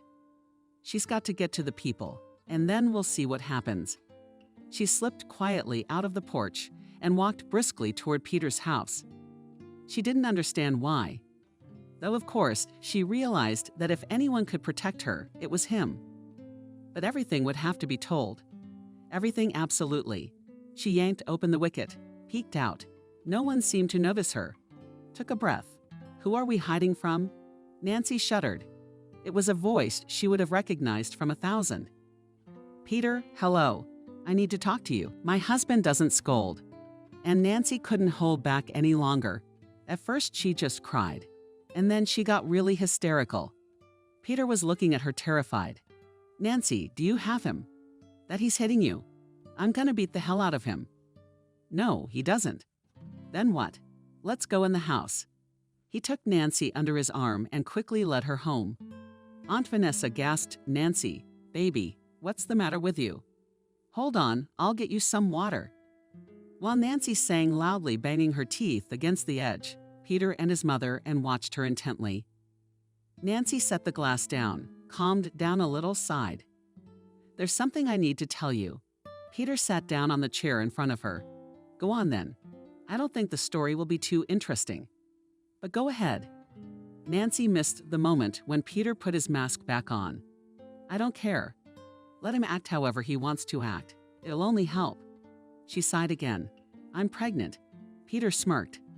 "That's very valuable information." Nancy sighed again. "Not from my husband. It's from you, isn't it?" He stood up, then sat down. "Nancy, why would you do that?" if you weren't married. But why would you lie now? And I'm not lying. But I didn't come here to tell you about the pregnancy. Right before the wedding, I told William that I was expecting a baby and that it wasn't his. He and my mom were deciding what to do, but they decided to let it be. I calmed down, relaxed, and decided that never in your life will you ever know you're having a baby. Peter clenched his fists but remained silent. Aunt Vanessa moved closer to her and stroked her arm. Don't worry. Tell me. Nancy somehow felt calmer, and she went on talking. After Nancy had finished her story, Vanessa said that her grandmother-in Nice was a pain in the ass. Apparently, he only got it from her. After all, they want to destroy a living soul. Peter didn't get up from his mom. Not just a living soul. They want to ruin my child. Nancy raised his head. Peter, I don't want anything from you. I won't ask you for anything. Just help. And I don't know what I'm going to do. I'm just afraid to go home. But we'll talk about what happens next later. Right now, we have other things to think about. This is a very delicate situation. As you can imagine, it's no big deal. Especially since the tests didn't show anything. There's no way to prove it. What's most important now? Vanessa's up. The most important thing is not to jeopardize the lives of the baby and Nancy. We need to save all these proceedings for later. That's also true. But we can't let them go unpunished either. You realize what they're doing is a real crime. I do realize that, but I'm not letting Nancy go in there. Mom, wait. Would you call James? Vanessa blushed. James had only recently come to their village. He had been in the militia, and when he retired, he had bought a house and left the city apartment to his son, who, by the way, also continued his work. Vanessa and James began a friendship and then a romance. They kept it a secret. James didn't understand why, though. Why do I have to go call him? Go get him. He's your neighbor, too. Mom, please go. He'll understand you quicker. Vanessa, I wanted to say something else, but I changed my mind and ran out the door. Peter moved closer to Nancy, took her lessons in his. Nancy, you hear me? Don't be afraid. Nobody's gonna hurt your baby. Nancy, even though I was very upset, I noted that Peter said yours, not ours. So be it. She doesn't care. The important thing is that no one threatens her baby. Nancy was sure she was going to have a daughter. 15 minutes later, Vanessa returned. She was accompanied by a distinguished-looking man. The girl had to tell the story again. There you go. I thought this couldn't happen in the village. So it's for the house, for the money. That's what they can do. The way I see it, it's not really about the baby. It's the house that's at stake. These guys are all over it. Is that what it is? Grass, you say. It's really not that hard to find out what she's getting. It's just that you need credentials. You sit here, I'll go get my son. Peter's up too. But how? We don't know anything from what Nancy says. James smiled. A good bloodhound. Everything will find weed, and it will leave its mark either in the car or at home or in that old house. He turned to Nancy. You better lie down, run, or better yet, sleep. All this won't be soon. And you need to rest. And don't go outside, all of you. God forbid they suspect anything and that's it. We'll never find anything. Nancy lay down on Peter's bed with pleasure. Everything here in the room smelled, and they were so pleasantly exciting. Peter peeked in on her a couple times, but Nancy was sweetly asleep. It was as if she had stopped worrying. Realized that she was treated very differently in this house. It was voices that woke her up, and then a light flashed in the room. Peter stood on the threshold and smiled. Well, you get up to bed. You need to testify. They've already taken your relatives. Nancy sat up abruptly. How? Just like that. William came home. Mother's waiting. She says you're missing. So they went looking for you. They've got the whole place surrounded. They forgot all about what they left in the car. James says that wood only looks safe, but in the right hands it could be poison. Nancy, just bear with me. Answer all the questions. Okay, Peter. Is there anything else to eat? I'm eating out of my mind right now. I haven't eaten since this morning. He looked at her, then he laughed. Well, sure, we'll feed you. You have. 15 minutes later, Nancy was gnawing on a large tea sandwich and answering questions. She had so far refused to eat more serious food just so as not to embarrass the uniformed people, but she was already imagining how she would return the plate of soup that Vanessa was now sorting out. She went over everything one more time, answered a few questions, and the policeman left. After a hearty dinner, she felt sleepy again. I should probably go home. Now that I'm not nauseous, I'm hungry all the time, eating and sleeping. Vanessa laughed. That's normal, kiddo. You eat and sleep with us tonight. You can go home tomorrow. Peter nodded. You know, I'd love to crash on his bed again. Let her sleep wherever she wants. If there's nowhere else, she can move just to sleep without disturbing him. Peter did come to her, lay down in his clothes, put his arms around her, and they fell asleep. How good it felt in his arms. She couldn't even think. How because she just fell asleep. Woke up in the morning, he was gone. She goes into the room. There's a distraught Vanessa sitting at the table. Where did Peter go?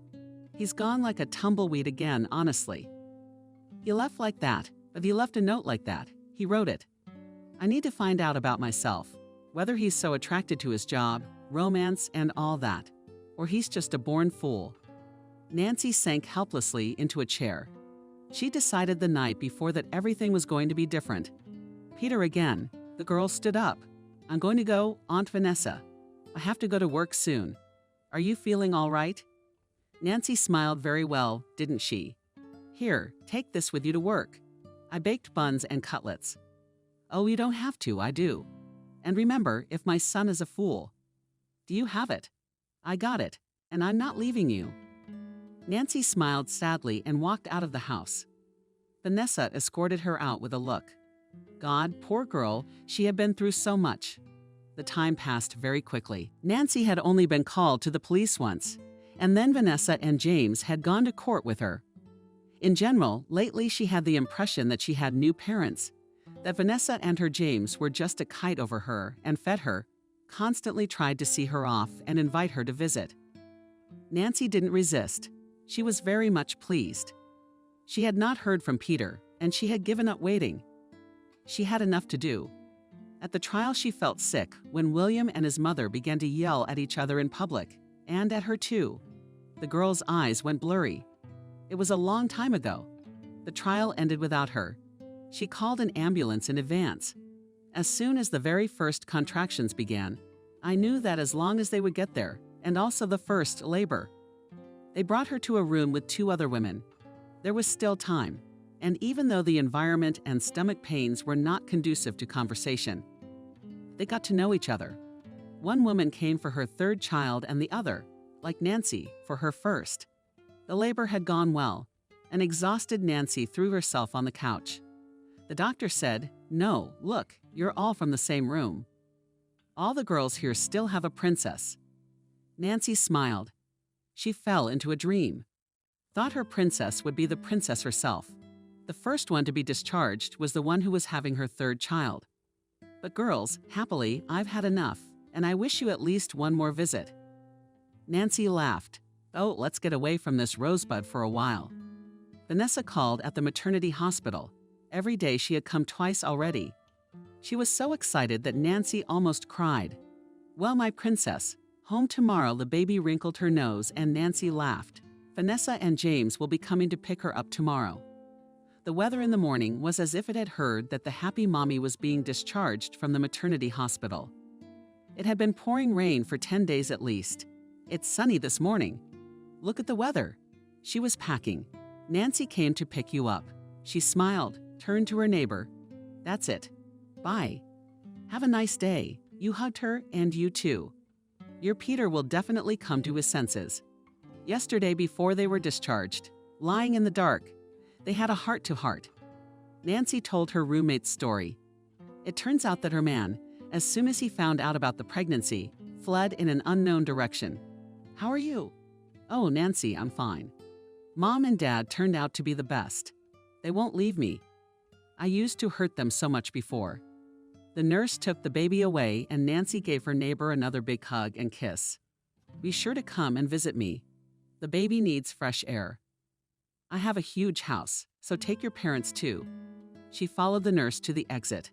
It wouldn't be long before she was finally home.